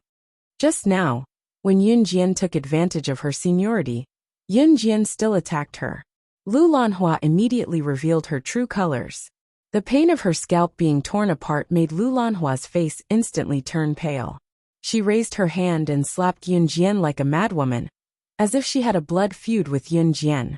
Lu Lanhua's fingernails were very long, and there were even black nail shavings in her fingernails. If Yun Jian's tender skin was scratched by Lu Lanhua, she would definitely bleed on the spot. But how could Yun Jian do as Lu Lanhua wished? Yun Jian grabbed Lu Lanhua's hair and pulled her up from the ground. At this moment, Lu Lanhua stretched out her hand and bared her fangs and brandished her claws to attack her. At this moment, Yun Jian was one step ahead of Lu Lanhua. She raised her leg and kicked Lu Lanhua's abdomen. Bang! Everyone present looked at the scene in front of them in horror. Lifting her leg, she sent Lu Lanhua flying several meters away with a kick. Oh my god! Why is Yiru's daughter so fierce? Someone could not help exclaiming when they saw her. Meanwhile, the surrounding people who were exclaiming saw Yun Jian walking toward Lu Lanhua, who had been flung away. Lu Lanhua's behavior earlier made everyone extremely disgusted. At this moment, no one reached out to save her. They even felt relieved when they saw Lu Lanhua being kicked away by Yun Jian. After all, Lu Lanhua's character in Xinjiang town was exceptionally bad. She even quarreled with someone. At this moment, Yun Jian strolled toward Lu Lanhua. She walked slowly to Lu Lanhua and kicked Lu Lanhua's abdomen before Lu Lanhua rolled and tried to stand up. Then, she bent over slightly and stared straight at Lu Lanhua with her murderous eyes. As she spoke, She even reached out to pat Lu Lanhua's cheek. Chapter 1064. Yun Jian's words were strange, and everyone's ears shuddered when they heard it. Lu Lanhua had a bad reputation in Xinjiang town. Other than the old woman who had complained to Lu Lanhua, there was no one else in town who was close to Lu Lanhua. There had been a few before, but whenever Lu Lanhua came into contact with benefits, Lu Lanhua would turn her back on them. The funniest thing was that whenever Lu Lanhua thought badly of someone or argued with someone, she would rush to that person's house to cause trouble even after a few days. In the end, the entire Xinjiang town disliked her. Moreover, the eyes of the entire town were bright as snow. They were all watching. Every time Qin Yiru argued with Yun Gang, it was obvious that Qin Yiru was in the right. However, Lu Lanhua would rush up to Qin Yiru and hit and scold her. Lu Lanhua did not treat Qin Yiru as a person, even though she was not her biological daughter-in-law. In the end, she insisted that Qin Yiru work herself to death to earn money. Many gossipy women in town knew about Lu Lanhua. Even these gossipy women hated Lu Lanhua. In fact, when Qin Yiru was bullied by Lu Lanhua in the past, these gossipy women would even stand up for her. Therefore, everyone who knew Lu Lanhua's character detested her and disliked this old woman. Therefore, when Yun Jian said those words to Lu Lanhua, the people around them were only slightly stunned. However, they reacted quickly. As for Yun Jian's disrespectful behavior, not only did the people around her not criticize her, a few of them even applauded her. Good hit. Young lady, good job. An old woman in her 40s pointed at Lu Lanhua, who was being stepped on by Yun Jian, and shouted fiercely. This old woman had gotten into an argument with Lu Lanhua before, and it had caused a huge commotion in Xinjiang town. In the end, Lu Lanhua had slapped this old woman harshly, so she hated Lu Lanhua to the core. Yun Jian did not care about the reactions of the people around her. She patted Lu Lanhua's cheek and said those words. Although Lu Lanhua was afraid, she felt that Yun Jian wouldn't dare to do anything to her, so her tone was vicious. Damn girl. Damn bitch. How dare you treat your own grandmother like this? Huh. You're a bastard. You heartless bastard.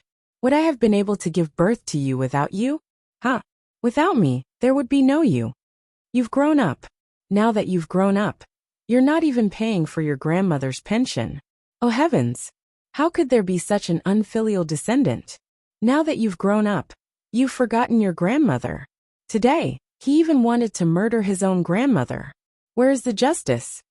Lu Lanhua struggled with all her might, but was unable to stand up. She began to take advantage of her seniority, and began to wail loudly.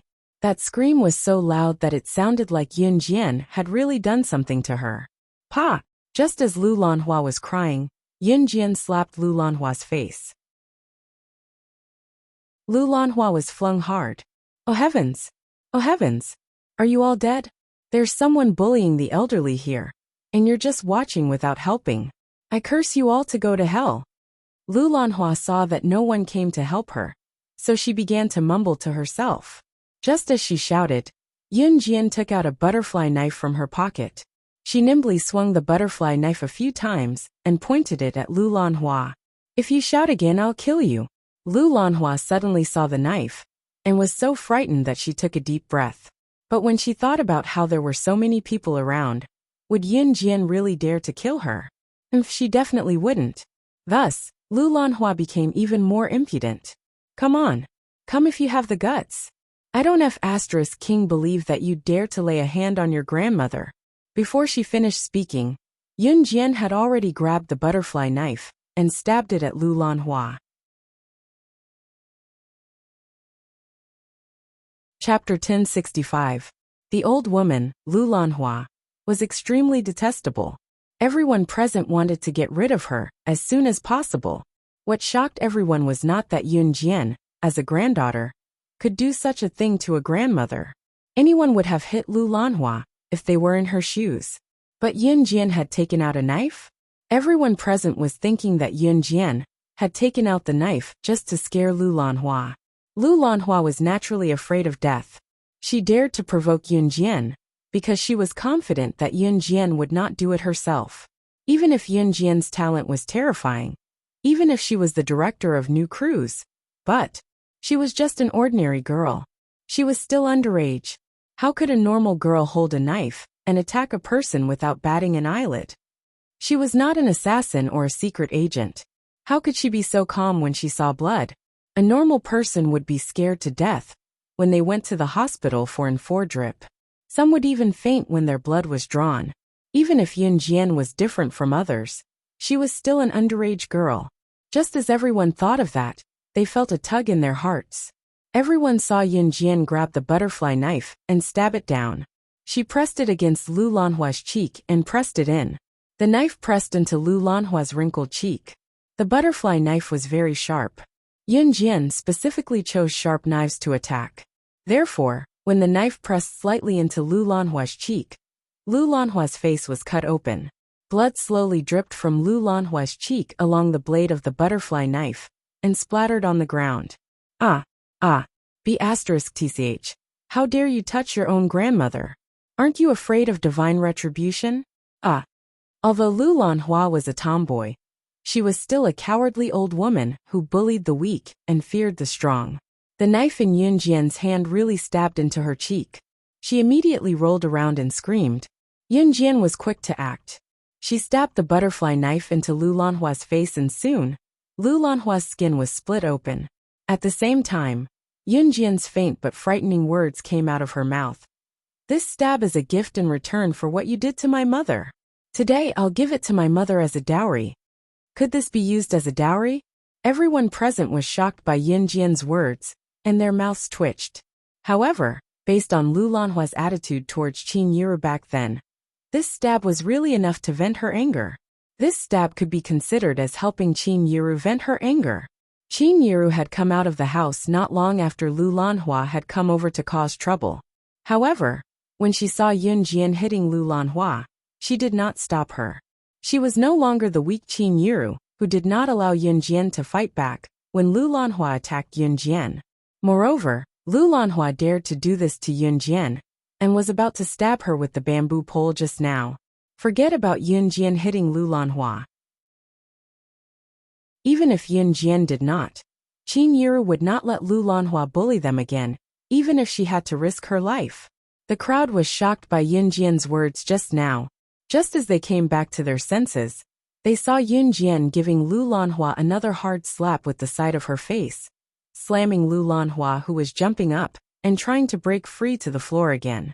After slapping Lu Lanhua to the floor, Yunjian waved the butterfly knife and slashed Lu Lanhua's face again. At the same time, Yunjian's words rang again. This stab is a gift in return for messing up my mother's wedding today. There was a pause before she continued. If you continue to cause trouble, I won't be stabbing your face, but... Yunjian's voice trailed off abruptly. Chapter 1066. Oh my god. Oh my god. When everyone saw Yunjian plunging the knife into Lu Lanhua's head for real, their faces paled in fright. She really had the guts to do that. She was going to kill someone. Wasn't she afraid of killing someone? Although Yunjian was the director of new crews, she was too arrogant. Of course, the crowd did not dare utter those words out loud. After all, Yunjian was the director of new crews. Such an identity was enough to shock everyone present. You really dare. No. Don't kill me.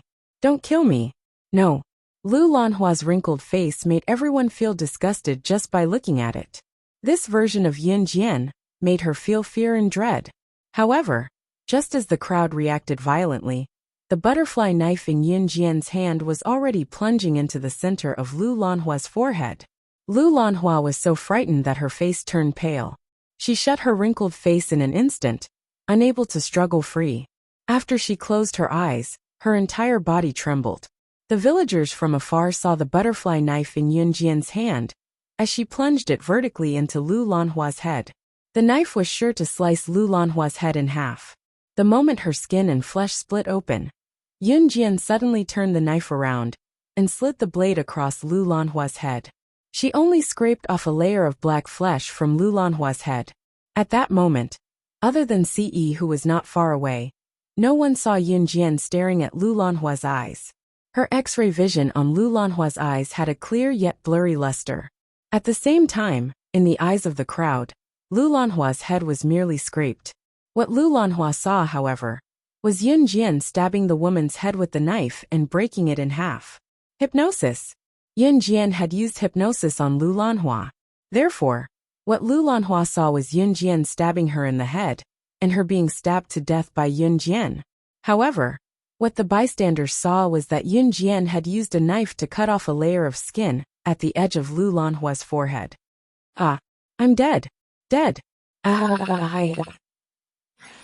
Ah. At the last moment when she saw the illusion, Lu Lanhua's legs trembled and her eyelids rolled. It was as if she had really been killed. She was so scared that she fainted. However, before she fainted, Lu Lanhua's legs still trembled. With this shudder, Lu Lanhua had completely fainted a second ago. But at this moment, someone began to point at Lu Lanhua's lower body, under the variegated pants, and shouted, "You're the one who's going to die. Hey, look, that's... Ha ha ha. That yellow liquid that flowed down is..." She actually pissed herself. The old woman was so scared that she wet her pants. Ha ha ha. Serves you right. Her. Not only did Lu Lanhua not lend us a hoe when we asked her to, she even scolded us. This crazy woman should have done this earlier. This old woman pissed herself. I must put up a notice to let everyone in Xinjiang town know about this. Ha ha ha. Someone guffawed at once. Seeing that Lu Lanhua had fainted, Yun Jian raised her leg and took a step back. Sister Jian. It was then that the civet cat made its way over. She had been following Yun Jian since she was done with Qin Yiru and Dong Ruan's makeup in the morning. That girl is the one who did the makeup for the bride, right? She's amazing. She made the bride and bridesmaids look 20 years younger. The bystanders began to babble when they saw Civet. Civet was already standing in front of Yun Jian. Yun Jian pointed at Civet, who had fainted on the ground in front of everyone.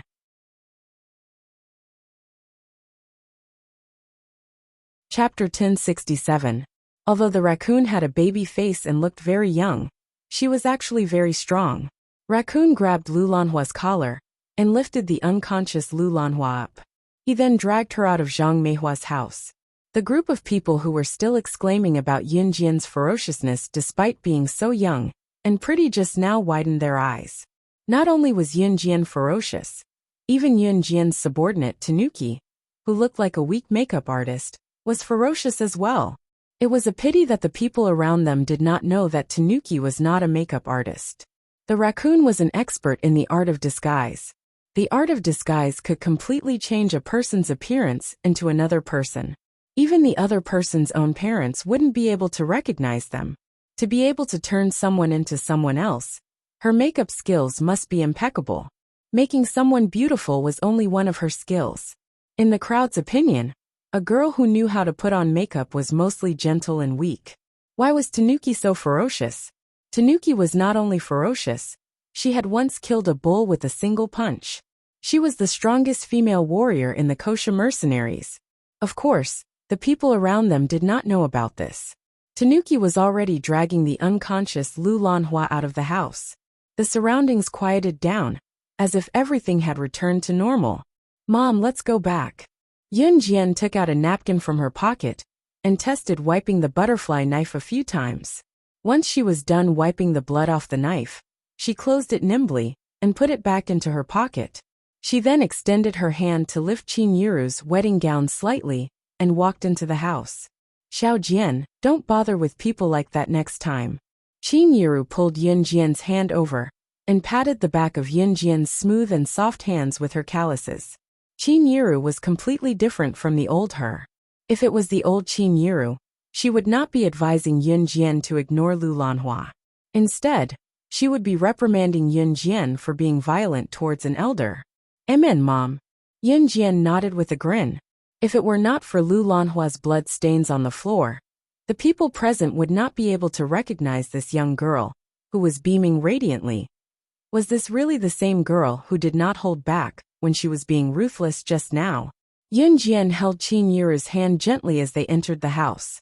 Ce stood quietly beside Yun Jian and followed them in. "Xiao Jian, I'm not saying that you can't go easy on people like that. I'm just worried that you'll do it like this. It's just Lu Lanhua this time. What if something happens to you next time when you meet someone ruthless? Qin Yiru frowned, her worry for Yun Jian evident between her brows.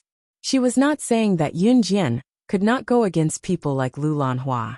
Instead, she was worried that Yun Jian had really offended some important figure. What should she do if she really offended someone important, if she continued to be so high profile? Xiao Jian, I'm worried about you. I'm afraid that something will happen to you. As Qin Yiru spoke, Yun Jian had already helped her into the house to sit on a round stool on the first floor. Qin Yiru was looking at her worriedly. Mom, I know. Yun Jian had just said that. She had yet to finish her sentence when she was interrupted. Chapter 1068. Ci's gaze was fixed on Yun Jian when he said that. He was very, very serious. Qin Yiru was initially looking at Yun Jian, but after what Ci said, she turned to look at Ci. Looking at Ci's serious expression, Qin Yiru suddenly felt happy for Yun Jian. It turned out that Qin Yiru was still worried about what would happen in the future when her daughter suddenly became so dominant half a year ago. People in the countryside liked gentle and soft girls, while people in the city, especially those who came from well-to-do families, liked their wives to be the gentle and elegant type. Yun Jian, on the other hand, was domineering. Her techniques and moves were frightening. Under such circumstances, Qin Yiru was glad that Yun Jian would not allow herself to be bullied. However, what should she do when Yun Jian grew up and needed to get married? In today's society, boys like delicate girls. Moreover, a woman would have to face her in-laws in the future. Which mother-in-law would like a daughter-in-law who was so domineering in front of her? For this reason, Qin Yiru could not help worrying about her daughter's future and whether her daughter could really find a husband in the future. She was worried about whether the man would treat her well when Xiao Jian got married in the future. Now that Qin Yiru knew about it, however, she did not have to worry about it anymore. Everything else aside, Ce valued Yun Jian's life more than his own. Qin Yiru wished she could make Ce marry Xiao Jian right away. If it were not for the fact that she was still young, she would force Yun Jian to marry Ce as soon as possible. She would tie up a good guy like Ce first. If Yun Jian heard what Qin Yiru was thinking now, she would probably wonder if the owner of this body was Qin Yiru's biological daughter. At noon, the groom came to pack the bride's dowry and left. Qin Yiru stayed at home and waited for about 3 hours. It was a superstition passed down by the older generation. Before the wedding, Gu Junjian invited a Taoist priest to calculate the best time for the bride to get married. The time was set at 3:30 in the afternoon. Not a minute less, not a minute more. Today was Monday and school was still in session.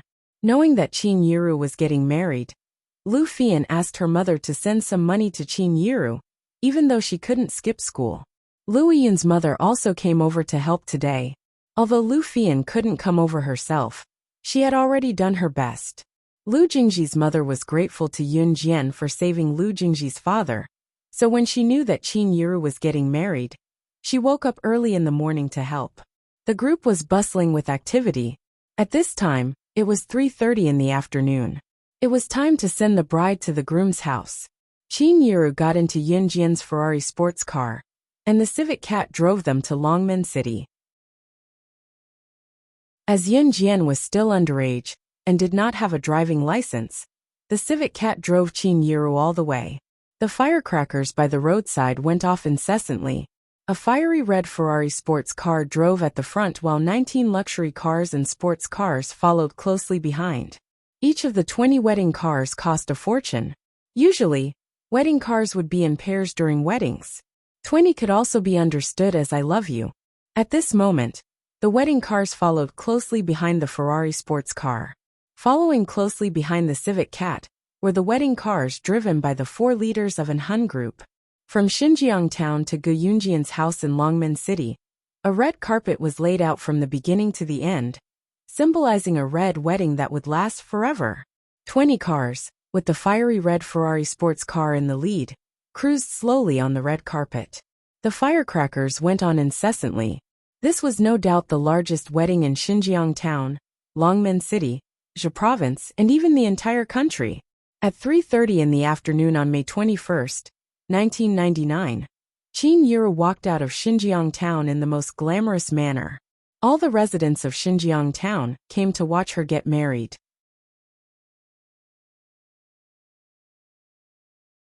Chapter 1069. Starting from 3:30 p.m., the bustling scene continued until 4:30 p.m. Qin Yiru was sent to Gu Yunjian's house under the protection and bustle of the people around. Sending her from Zhang Meihua's house in Xinjiang town to Gu Yunjian's house was just a formality. After the bride was sent off, she would usually spend the night at the groom's house before going to the hotel at night. Of course, the bride would usually change out of her heavy white wedding gown before going to the hotel. Once Qin Yiru arrived at Gu Yunjian's house, and the formality was over, she changed out of her heavy white wedding gown in Gu Yunjian's house, and put on a bright red cheongsam that she wore during the wedding banquet. The bright red cheongsam had an ancient charm to it. Qin Yiru's figure was already very slender, and cheongsams were usually worn by women who had a rather outstanding figure. The cheongsam, which was neither too big nor too small, fit Qin Yiru just right. Yun Jian did not accompany Qin Yiru to Gu Yunjian's house, but went straight to Tranquil Rhythm Hotel instead. Qin Yiru's visit to Gu Yunjian's house was just a formality. After the formality, the main wedding ceremony would be held at Tranquil Rhythm Hotel. The guests would usually arrive at Tranquil Rhythm Hotel and have a meal first before the bride and groom arrived later. It was only after the wedding ceremony that the guests would drink with them. Yun Jian sent the civet cat to follow Qin Yiru. After all, Qin Yiru was wearing makeup now, and it could fall off at any time. With the civet cat following her, she could fix it if necessary. Yun Jian and Ce returned to Longmen City in Adam's sports car while Ce drove. Just as they returned to Longmen City, Ce parked the car in front of Tranquil Rhythm Hotel. Yun Jian opened the car door smoothly and saw three figures just as she got out. Qingyu was walking over with Gu Nianji while Yunyi was beside her. "Behave yourself." Qingyu pinned Gu Nianji down and muttered in a muffled voice, even patting Gu Nianji's restless body. "Fine, fine." Gu Nianji pouted and squirmed a little before falling silent. Gu Nianji had been locked up by Qingyu ever since she failed to assassinate Yun Jian. Rather than being locked up by Qingyu, it was more accurate to say that he had been staying at Qingyu's house to keep her company. Today was Qin Yiru's wedding, so Gu Nianji was brought along by Qingyu to attend the wedding. "Sister Jian," Qingyu called out softly as she stood in front of Yun Jian, after suppressing the thrashing Gu Nianji. "Yes." Yun Jian narrowed her eyes and glanced at Yun Yi. "Brother." Yun Yi also responded. Then, the few of them walked towards the Clear Rhythm Hotel. Just as they reached the entrance of the hotel, Yun Yi dragged Ce away with a grin. The reason was that there were still some decorations to be done at the wedding venue. Any later, and the guests would have arrived. Yun Yi was too busy, so she dragged Ce away. Yun Jian did not know what Yun Yi had whispered to Ce. Since they were far away, and she did not have good hearing, she only saw Yun Yi whispering something into Ce's ear before Ce looked at her with a smirk for a few seconds, before he left with Yun Yi willingly. Yun Yi dragged Ce to help. Just as Yun Jian was about to step into the hotel, a familiar female voice came from behind. "Sister Yunju." Yun Jian did not need to turn around to know who it was, but she still turned sideways. Chapter 1070. Miss Lu was holding her husband with one hand and her son with the other. She stared at Yun Jian expectantly. It was Yun Jian's mother's wedding today, and her first time having dinner at a 4-star hotel. So Miss Lu put on makeup and wore her prettiest outfit before she left. Her heart was brimming with joy when she thought about how she would be having dinner at a 4-star hotel, like Qing Yun Hotel, like a rich lady. Peeking in Yun Jian's direction, she saw Qingyu standing beside Yun Jian, and Gu Nianji who was held by the latter. Miss Lu had never seen Qingyu and Gu Nianji before, so she had no idea how they were related to Yun Jian. Therefore, to show her goodwill or to make her presence known to Yun Jian, Miss Lu flashed a rather fake smile and looked at Yun Jian, asking in a pretentious tone. What's the matter? Sister Yunju, where's Yunju? Why isn't he here? After a moment of silence, Miss Lu continued to speak to please Yunjian. Aha! Yunju is such a sports kid. Where did he run off to play again?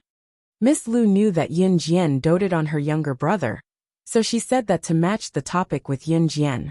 It had to be said that Teacher Lu was a very smart person. Of course, Yunjian did not know that before Miss Lu praised Yunjian for being a sports kid, Miss Lu did not know that Yunjian was an advanced special forces soldier. There was once when Xiao Yunju moved a little too much in class and was scolded by Miss Lu for having ADHD. He was even punished to stand outside the classroom. Xiaozhu isn't here yet. I have something to do. Help yourself. Yunjian turned to look at Miss Lu and said coldly after a pause. Then, she walked into the hotel with Qingyu, who was holding Gunyinji down. Hey, Yunju Jijia. Miss Lu wanted to say something, but Yunjian had already entered Tranquil Rhythm Hotel. It was obvious that Yunjian had no intention of paying attention to her. Teacher Lu stood where she was, and a few passers-by looked at her strangely. This made Teacher Lu very unhappy with Yunjian. Even after watching Yunjian walk into Qingyan Hotel, Teacher Lu still stood on the spot and discontentedly ridiculed. Tisk, isn't he just an advanced special forces soldier? Wasn't it just because he was slightly valued by the military and had some fame now? Do you think you know some big shot? If you have the guts, go and get acquainted with some big shot. Youngsters nowadays are getting more and more arrogant. It was because Yunjian had already walked into Tranquil Rhythm Hotel and disappeared from their sight that Miss Lu spoke in a menacing tone. Honey, don't be angry. Why are you fighting over that kind of person? Your health is more important. Teacher Lu's husband comforted Teacher Lu softly. Teacher Lu's husband was the typical kind of weak and incompetent person. He hadn't found a proper job and relied on the school's meager salary to get by. Teacher Lu was living off a woman at home. When Teacher Lu heard this, she felt very comfortable. That's right. Yunju's sister, Yunjian, was only an advanced special forces soldier. What was so great about her? She didn't know any big shots. What was there to be proud of in front of her? As she thought about it, Teacher Lu swayed her hips proudly as she held on to her husband and pulled her son into Qingyan Hotel. At 4:30 p.m., most of the guests had just rushed over from their accommodations. Chapter 1071. Qingyiru and Gujunjian were getting married. Since there were many guests today, Yunjian had booked the entire place. Qingyan Hotel was a 4-star hotel. It wasn't the biggest, but it definitely wasn't small either. At least the tables and chairs in Qingyan Hotel were enough to accommodate all the big shots from all over the world, including Qingyiru and Guyunjian's relatives and friends, as well as some villagers who had kindly come to help with Qingyiru's wedding. Currently, the 3 most important teams in Gusha mercenaries were the intelligence team, the assassination team, and the investigation team. Diana, Phantom Flame, and Phantom Lien were sitting at a round table with only bowls and chopsticks on it. The 3 of them were playing cards together in front of a round table with no dishes served. Ace Bomb, I only have 1 card left. Ha, you've lost. Before Yunjian reached them, she saw the assassination team leader Gui Yin step on the stool without the slightest hint of femininity. She hooked her finger at Dai Annie and Gui Lian. Didn't we agree on 10 million? Hand it over. Gui Yan's smile had an enchanting charm to it. Yunjian smirked and was about to walk over when Gunyinji, who was being held down by Qingyu, shouted, Io, stop pulling my hand, it's so sore. Hey, get her to loosen it up for me. Loosen it up, I won't kill you. I won't kill you. Gunyinji's hand was being held down by Qingyu like she was a criminal. Her hand was sore, so she shouted at Yunjian. Yunjian turned to look at Gunyinji when she shouted. Gunyinji was just grumbling, and did not think that Yunjian would pay attention to her. However, when Yunjian turned to look at her, Gunyinji told Yunjian with sparkling eyes. Quick, get her to loosen it up for me. Why don't you just let me go? I'll go back to Yulong mainland. At most, I'll return the notice to the people on the wind cloud list, and tell them that I won't kill you. I won't accept this mission. Can you do it? Hee, look at how cute I am. Let me go. Gu Nianji pouted and pretended to be pitiful. If people who didn't know the situation saw Gu Nianji like this, they might think she was innocent. Let you go. Yun Jian narrowed her eyes and smiled slightly. Under Gu Nianji's expectant gaze, she walked over and gently patted her little face. Yes. Gu Nianji nodded her head up and down like a little rattledrum. Let you go? That's impossible, my cute little captive. Yun Jian said with a smile as she gently pinched Gu Nianji's tender cheeks. Not long after he finished speaking, a group of people walked in through the door. Teacher Lu, who had been ignored by Yun Jian, was also with this group of people. Teacher Lu was holding her husband's arm and holding her son's hand. Because Yun Jian had ignored her earlier, Teacher Lu felt that she was a teacher after all. Gu Nianji was just a little kid. What was there to be proud of? Therefore, Teacher Lu walked over directly and didn't intend to bother with Yun Jian. Haha, let's see who's more arrogant. Teacher Lu mixed in with this group of people, but Teacher Lu did not recognize them at all. This group of people was Qin Yiru's fellow villagers, who had come from Xinjiang town to attend the wedding. When they saw Yun Jian, they immediately came over to greet her. Daughter of Yiru's family, you're already here. Haha. Someone came over to greet her. Teacher Lu was disdainful when she saw others trying to curry favor with Yun Jian. On the contrary, Teacher Lu felt that she was much nobler than Yun Jian. She was a teacher of the people. Just as she thought that, she heard another person say to Yun Jian, "Isn't that so? Yiru's daughter is the director of new cruise. Of course, she has to come over to preside over the situation." Haha. Chapter 1072. If new cruise was not as grand as it was now a few months ago, it was now the trend in country's automobile industry. In 1999, cars had gradually replaced people's walking and motorcycles. Some families who were becoming well-off had even started buying cars. Of course, there were not many who could afford cars in Longmen City.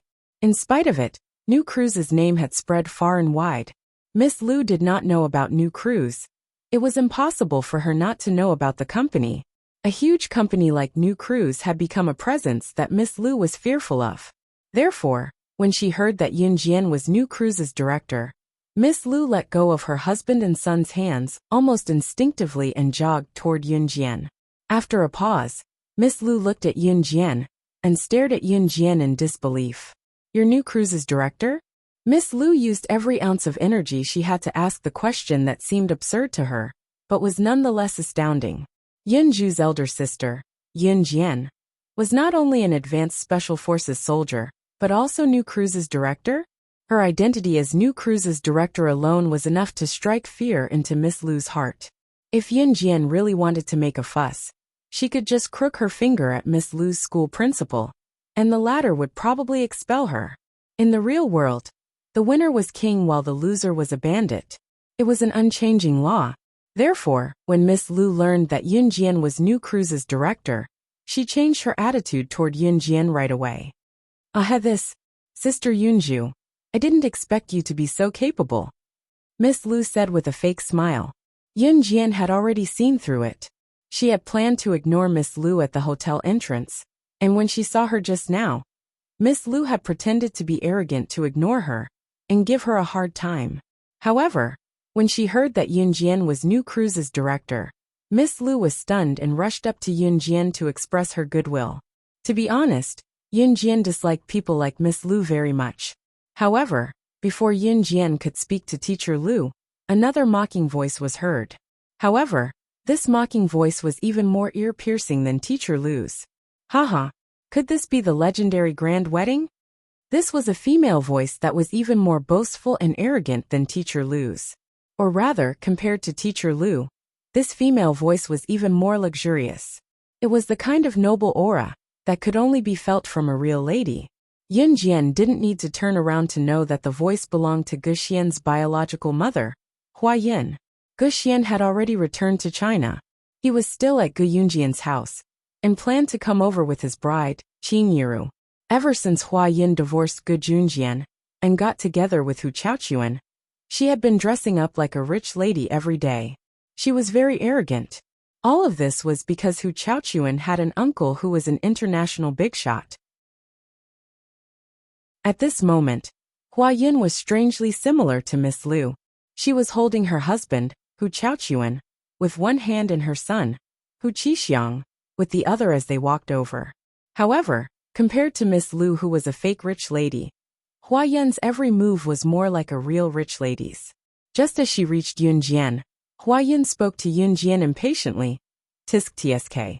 It's just a 4-star hotel wedding, and you've already fallen to such a state. Hua Yin had just finished speaking when she turned to look at Hu Chaochuan in a boastful manner.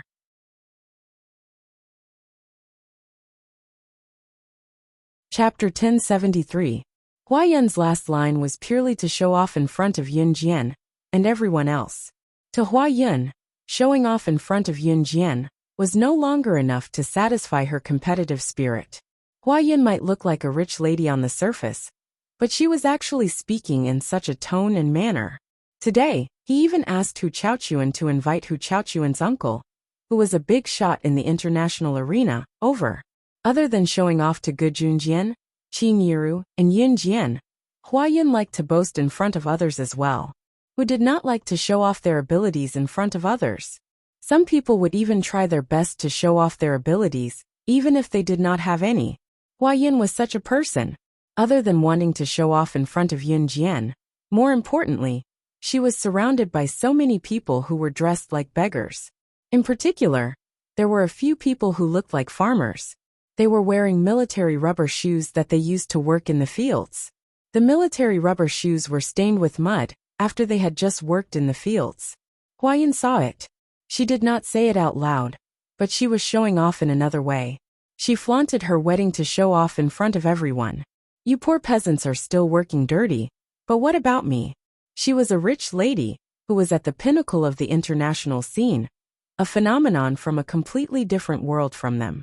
Therefore, when Hua Yin spoke, she lifted her head smugly and looked at Yunjian provocatively. Yunjian did not say anything, but a glint flashed across her eyes. Pfft! Qingyu, who stood beside Yunjian, could not help bursting into laughter when she heard Hua Yin's boastful way of bragging. When Hua Yin said that, even the arms tycoons who have dealings with the kosher mercenaries and an Hun group came to our wedding, Qingyu forced herself not to laugh out loud. What a joke! Did this rich lady not know that Sister Jian was the boss of the kosher mercenaries? Qingyu's laughter caught the attention of those present. When Qingyu was done laughing, the corners of her lips twitched, but she did not say anything. What are you laughing at? This was the truth. Not to mention that arms dealer, there were a lot of international bigwigs who came as well. Hu Chaochuan felt embarrassed when he saw Qingyu's mocking chuckle, so he added smugly, "What's an international hotel? What was an arms tycoon? This is the chairman of New Cruise." Some of the villagers in Xinjiang town did not understand what Hua Yin and Hu Chaochuan were saying, so they all sided with Yunjian and spoke for Yunjian. He even bragged to Hua Yin and Hu Chaochuan that Yunjian was the director of New Cruise. If the fact that Yunjian was the director of New Cruise had scared teacher Lu out of her wits, New Cruise was already the symbol of Jia province, and even the entire country, but it was nothing to Hu Chaochuan. Even if Hu Chaochuan was not doing well in the international arena, it was still a piece of cake for him to compete with New Cruise. Pfft, what New Cruise? What the heck? How can this be compared to my husband's company? You bunch of country bumpkins. Don't you know what international means? Ha ha ha. International, it means the whole world. My husband's company is famous all over the world. Hua Yin hooked her arm around Hu Chaochuan's and declared fiercely, "Wow, you guys are amazing." Teacher Lu was a knowledgeable teacher, so of course, she knew what Hua Yin meant. Before Yunjian could finish, she had already decided to side with Hua Yin without even looking at her.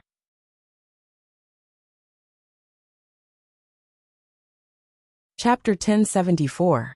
Miss Lu was already disgusted by Yunjian's indifference toward her. She did not plan to be rude to Yunjian, but after learning that Yunjian was New Cruise's director, she had to be rude to Yunjian again. In spite of it, Miss Lu switched sides when she found out that Hua Yun and Hu Chaochuan were much more capable than Yun Jian. You guys are amazing. It's an international company. Oh my god. Teacher Lu moved closer to Hua Yun and tried to reach out to touch Hua Yun as she spoke. It was as if she wanted to express her goodwill. Hello. I'm a teacher from an advanced primary school in Longmen City. If it's possible, can we be friends? Miss Lu went up to her shamelessly. However, before his hand could touch Hua Yun's body, Hua Yun glanced at Teacher Lu in disdain. Stay away from me, country bumpkin. When Miss Lu extended her hand, she felt like she was a rich madam too. She had a feeling that she would become an enviable rich madam as well once she befriended Hua Yun. However, he was stopped by Hua Yun's disdainful voice, just as he was about to do so. There was always a type of person in this world who thought she was amazing and would confidently extend her hand to someone who stood at the top of the trend to befriend them.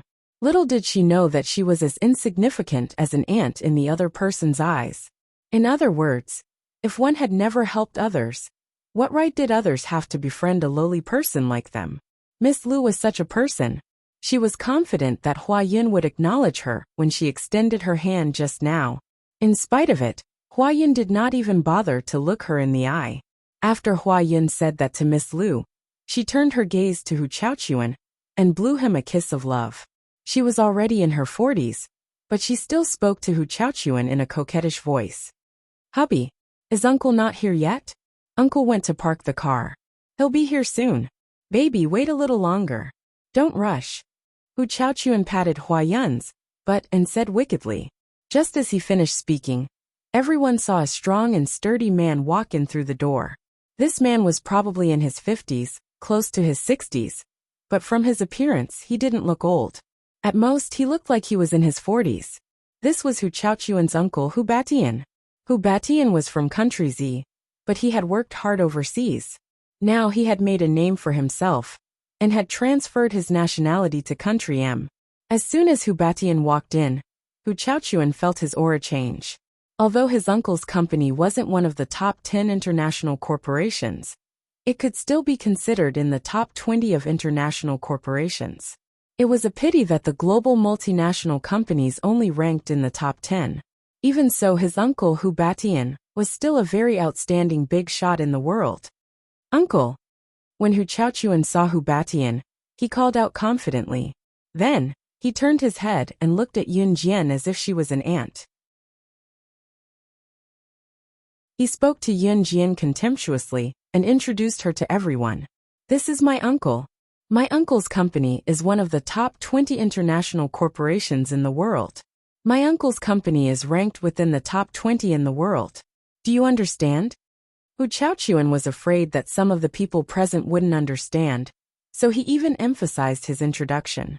That smug look on his face was as if he was afraid that others wouldn't know of his uncle's greatness. Only then did Hu Batian stand there arrogantly. Just as he stood there, he suddenly caught a glimpse of 3 figures not far away. Hu Batian's confidence and arrogance disappeared in an instant.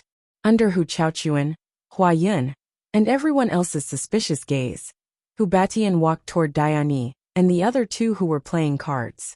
Yun Jian raised her eyebrows and curled her lips slightly. However, Hu Batian was already standing in front of Diani and the other 2. He looked at Diani and the other 2. His eyes filled with disbelief as he stared at Diani and the other 2 who were playing cards to kill time. Uncle, what's wrong with you? Hua Yun pinched Hu Chaochuan. Hu Chaochuan understood and immediately asked Hu Batian with a smile.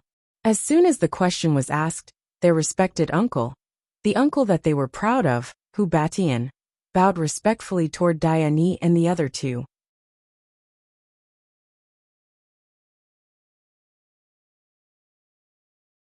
Chapter 1075.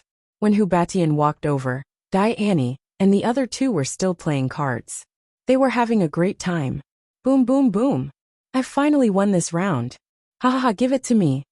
Diani knocked on the table and extended her hand to Gui Yen and Gui Lian cheerfully. Oh no, you took back the 10 million I just won.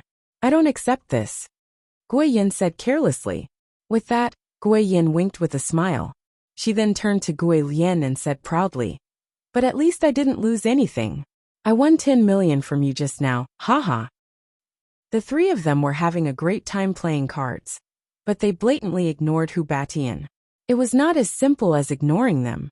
Hu Batian even walked up to them and bowed respectfully, speaking to them in a respectful tone. However, Diane and the other two did not even bother to look at Hu Batian. Hu Batian was like a lump of air. He was blatantly ignored. Not far away, the crowd felt their hearts clench, especially those who were shocked by Hu Chaochuan's bragging about his uncle Hu Batian's aura. Hu Chaochuan said that his uncle Hu Batian's company was among the top 20 in the world. What kind of concept was that? If New Cruise was already one of the top companies in Jia province and had a global presence, then Hu Batian's company was an internationally renowned existence. The two of them could not be compared at all. Meanwhile, someone like Hu Batian was not someone the crowd could meet even if they wanted to. Therefore, when Hu Batian, who everyone thought to be extremely powerful to the point where he was unrivaled, actually waved his hand respectfully in front of Diane and the other two, he did not receive any response from the three of them at all. Everyone present was stunned and terrified. A big shot like Hu Batian should have people passing him cigarettes wherever he went. However, in front of Diane and the other two, not only did they ignore Hu Batian, they even blatantly ignored him. Could it be that the three of them were even more powerful than Hu Batian? The crowd could not figure it out. Ms. Lu's family and the villagers from Xinjiang town might not know what the kosher mercenaries were. However, Hua Yun and Hu Chaochuan knew very well what kind of status the kosher mercenaries had in the world. Therefore, when they heard their uncle Hu Batian's words, Hua Yun and Hu Chaochuan were so shocked that their faces turned pale. Why were the kosher mercenaries here? Uncle, why is the boss of the kosher mercenaries here? Hu Chaochuan's expression was terrible. He leaned closer to Hu Batian and asked softly. However, before Hu Chaochuan could finish his question, Hu Batian shot him a glare, indicating for him to keep his mouth shut. Then, Hu Batian took a step closer to Diane and the others. Hu Batian's signature smile appeared once more as he took a step closer to Diana and the others. Then he respectfully asked, "What brings the three of you to a small place like this today?" This respectful greeting still did not receive a response. Diane and the other two continued to play cards when they were needed. When the crowd saw this from afar, they had a feeling that the three of them had a powerful background.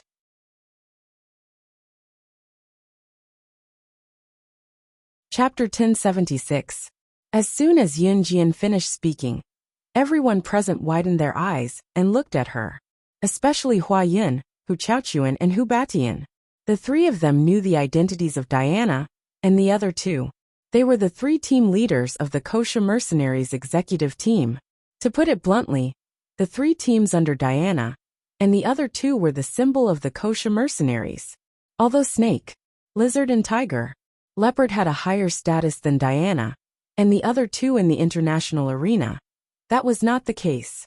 In fact, Diana and the other two were only less famous than Snake, Lizard and Tiger. Leopard. In terms of the forces they controlled, they each had their own merits. Of course, Diana and the other two were also part of the upper echelon of the kosher mercenaries. Other than Hua Yun, Hu Chaochuan, and Hu Batian, the others might not have even heard of the kosher mercenaries. However, from Hu Batian's reaction, they could tell that Diana and the other two were not simple people. And now Diana and the other two, whom they all thought were not simple people, were actually being ordered around by Yun Jian? No, more accurately, it should be Yun Jian ordering Diana and the other two? Are you crazy? Do you know who they are? How dare you speak to them like that? If you want to die, don't drag us down with you. Hua Yin was so frightened that she almost knelt on the ground. Yun Jian actually dared to order Diana and the other two? They were the three team leaders of the kosher mercenaries executive team.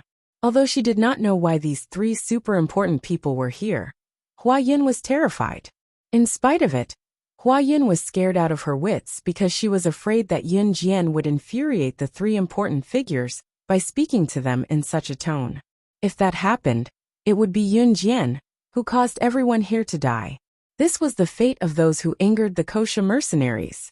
Hua Yun lowered her voice so that Diana and the other two could not hear her, and spoke to Yun Jian in a low voice. After Yun Jian finished speaking, Hu Chaochuan also spoke in a threatening tone to Yun Jian. You better watch your tone. How dare you speak to the kosher mercenaries in such a tone, you? Hu Chaochuan had just whispered these words to Yun Jian. But before he could finish his threat, Lin Yiqian heard his voice. Keep it, keep it, keep it. Which one of you started this? How dare you play cards so leisurely in this place? Sister Jian has spoken. What are you waiting for? Before Hu Chaochuan could finish his sentence, Diana threw her half-finished cards on the table and snatched the cards from Ghost Flame and Ghost Flame's hands, speaking as she continued to play. I wasn't the one who started it. It definitely wasn't me. Gui Yin and Gui Lian spoke at the same time. As soon as they finished speaking, they looked at each other and stood up with a whoosh. They rushed towards where they needed help. It was as if they were trying to atone for their mistake. Hu Chaochuan was about to point out Yun Jian when he was halfway through his sentence. When everyone saw this shocking scene, they were all dumbfounded. Diana stood up as well and turned to Yun Jian with a smile. Sister Jiana, I'll go too. As soon as he finished speaking, Diana also chased after Gui Yin and Gui Lian to help. It was as if she was afraid of being scolded by Yun Jian again. Everyone was dumbfounded. Yun Jian merely raised a brow. The trio did not even bother with Hu Batian, the director of one of the top 20 multinational companies in the world. They did not even bother to look them in the eye. Why were they so afraid of Yun Jian, though? Everyone frowned in confusion, not knowing what to do.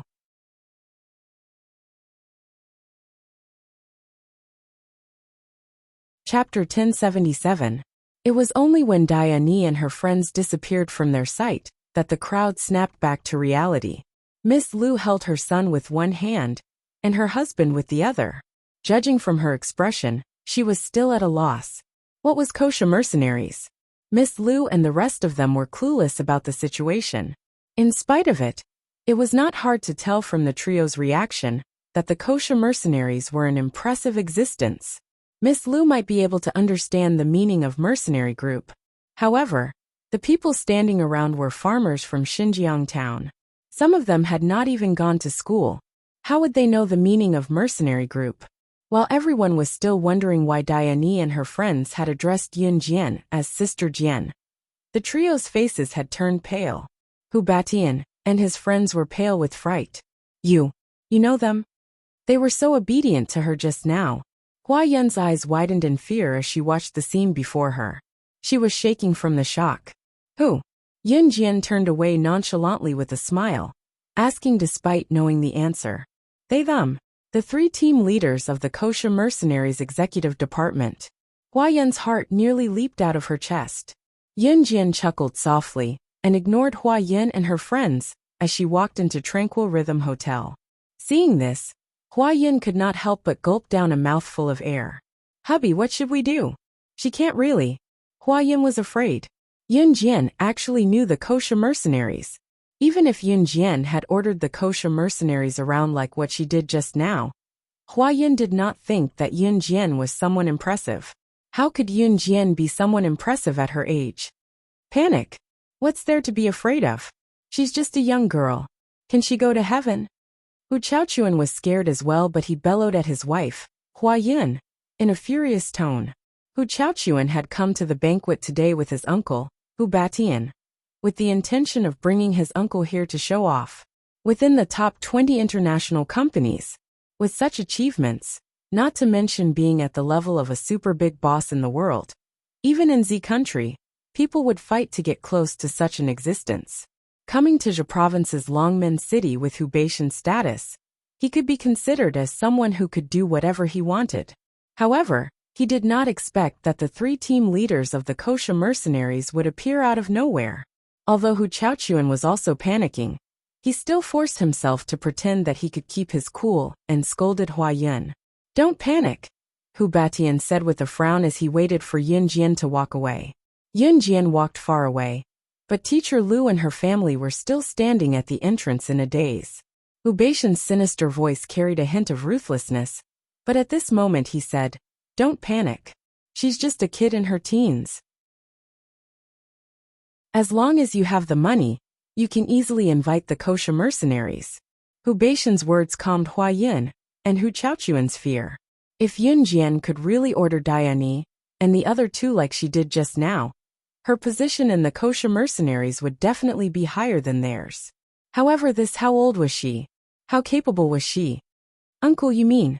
Hu Chaochuan raised his rat-like eyebrows. That's right. I'm guessing that the 3 team leaders of Gu Sha Mercenaries' executive department were hired by her. Hu Batian analyzed logically. He was silent for 2 seconds as he spoke before continuing.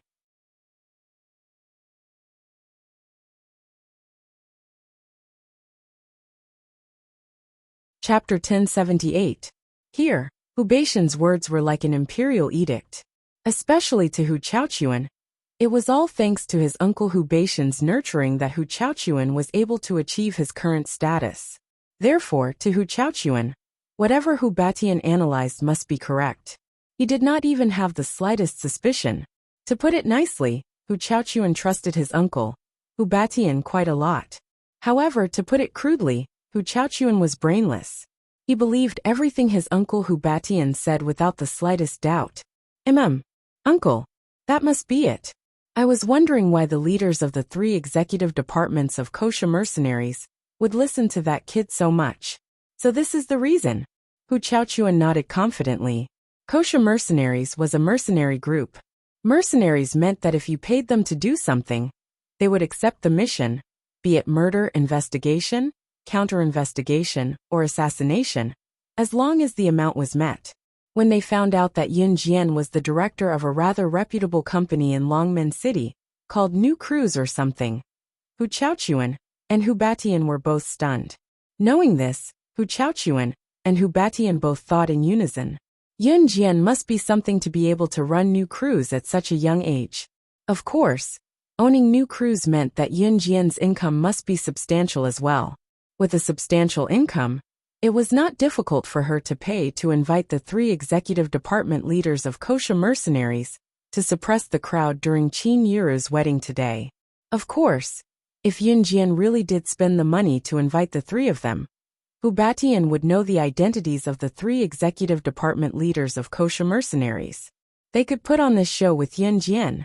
However, they would not help her with more tasks or other trivial matters. This was the kosher mercenaries' rule. That was why Hu Batian said, as long as we don't provoke them directly, everything will be fine. As long as they didn't directly provoke the kosher mercenaries' 3 executive team leaders, even if they beat and scolded Yun Jian, the kosher mercenaries' 3 executive team leaders wouldn't do anything. Uncle, I got it. Hu Chaochuan said to Hu Batian as he held his wife's hand. All right, let's go in then. Hu Batian naturally assumed that the appearance of the 3 executive department leaders of the kosher mercenaries was the reason. So, he led Hua Yin and Hu Chaochuan into the hall. Inside the Clear Rhythm Hotel, the guests were gradually entering through the main entrance. Of course, those who came were Qin Yuru or Gu Yunjian's relatives and friends. As for the international bigwigs that Yun Jian had invited, they had yet to appear. Yun Jian kept an eye on Diani and her friends throughout the process as they helped Yunyi. It had been a long time since Diane and the other 2 had done such hard work. They had to set up the wedding ribbons in the middle of the wedding ceremony, as well as place the wedding candies that the guests would take away after they finished their dinner on the seats. Diane and her friends might be good at other things, but they had never done this kind of work in their entire lives. Sister Jian, you're making the 3 of us fly all the way here to do this? Diane picked up a wedding ribbon and looked at Yun Jian, who was not far away helplessly. Cut the crap and do more work. You guys can have dinner earlier. Yun Jian crossed her arms in front of her chest with a grin. It was then that a group of well-dressed people came through the door. Judging from their aura, it was completely different from Qin Yuru and Gu Yunjian's relatives and friends. The entrance of these people felt like they had walked into an international upper-class banquet.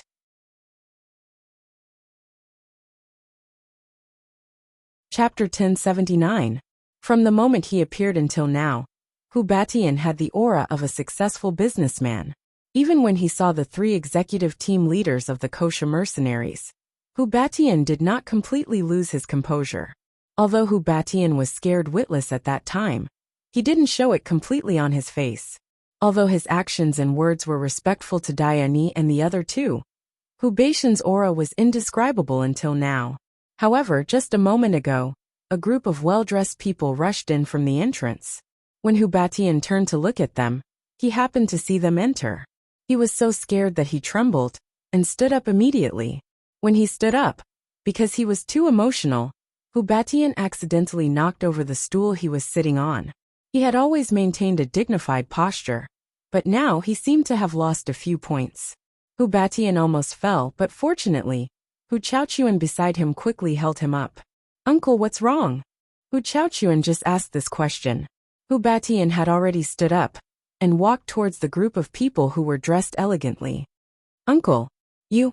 Hu Chaochuan stood up suspiciously, and at the same time, he followed Hu Batian's footsteps in shock. "Honey, where are you going?" Hua Yin had already peeled a longan on the table and was about to give it to her son. But when she saw Hu Chaochuan following, she grabbed her son's hand and chased after him. "Mom, I want longan, sob sob sob." Hu Qixiang saw Hua Yin put the longan he was about to eat on the table, and his hand was grabbed by Hua Yin as she chased after him. Seeing that the longan was getting further and further away from him, Hu Qixiang almost cried like a weak girl. At this time, the person who was surrounded by a group of international bigwigs was the demon woman that he had just met not long ago. The demon woman was the CEO of one of the top 10 multinational companies in the world, and now many people knew that the demon woman was the person in charge of the Rongyao company. As for the chairman of the Rongyao company, she never showed up. It could be said that the demon woman could make her own decisions about the Rongyao company, as long as it was not related to the company's survival. Therefore, many people in the underworld flattered the demoness. Rongyao company was not only one of the top 10 multinational companies in the world, but it was also one of the top 5 multinational companies in the world. Now, Rongyao company was about to surpass the top 3 and become one of the top 10 multinational companies in the world. Let's not talk about whether a nobody like Hu Batian had the qualifications to stand next to the demoness. With Hu Batian's performance, he could be considered to be in the top 20. However, the top 20 and the top 5 were not on the same level at all. For example, if a company wanted to enter the top 20 in the world, it would need $10 billion in total assets. Then, if it wanted to enter the top 5, its total assets would need to be 100 times more than $10 billion. In other words, the higher one went, the more difficult it would be to surpass the one in front. The total assets required were also increasing. Therefore, in front of Rongyao company, Hu Batian's company could disappear from the international scene forever with just a flick of her finger. Therefore, when Hu Batian saw the demon woman being escorted in through the entrance, one could imagine how excited he was at this time. He did not even think about why the demon woman would appear at Qin Yura's wedding. Why are you here?" Hu Batian trembled. "You're tuning in to the Dreamy Chapters YouTube channel. We're so grateful for your support, and don't forget to subscribe to join us on this incredible journey through captivating stories. Your generosity through donations truly makes a world of difference, as it's the primary source of revenue that allows me to expand and enhance this channel for you. Thank you from the bottom of my heart for being a part of this adventure."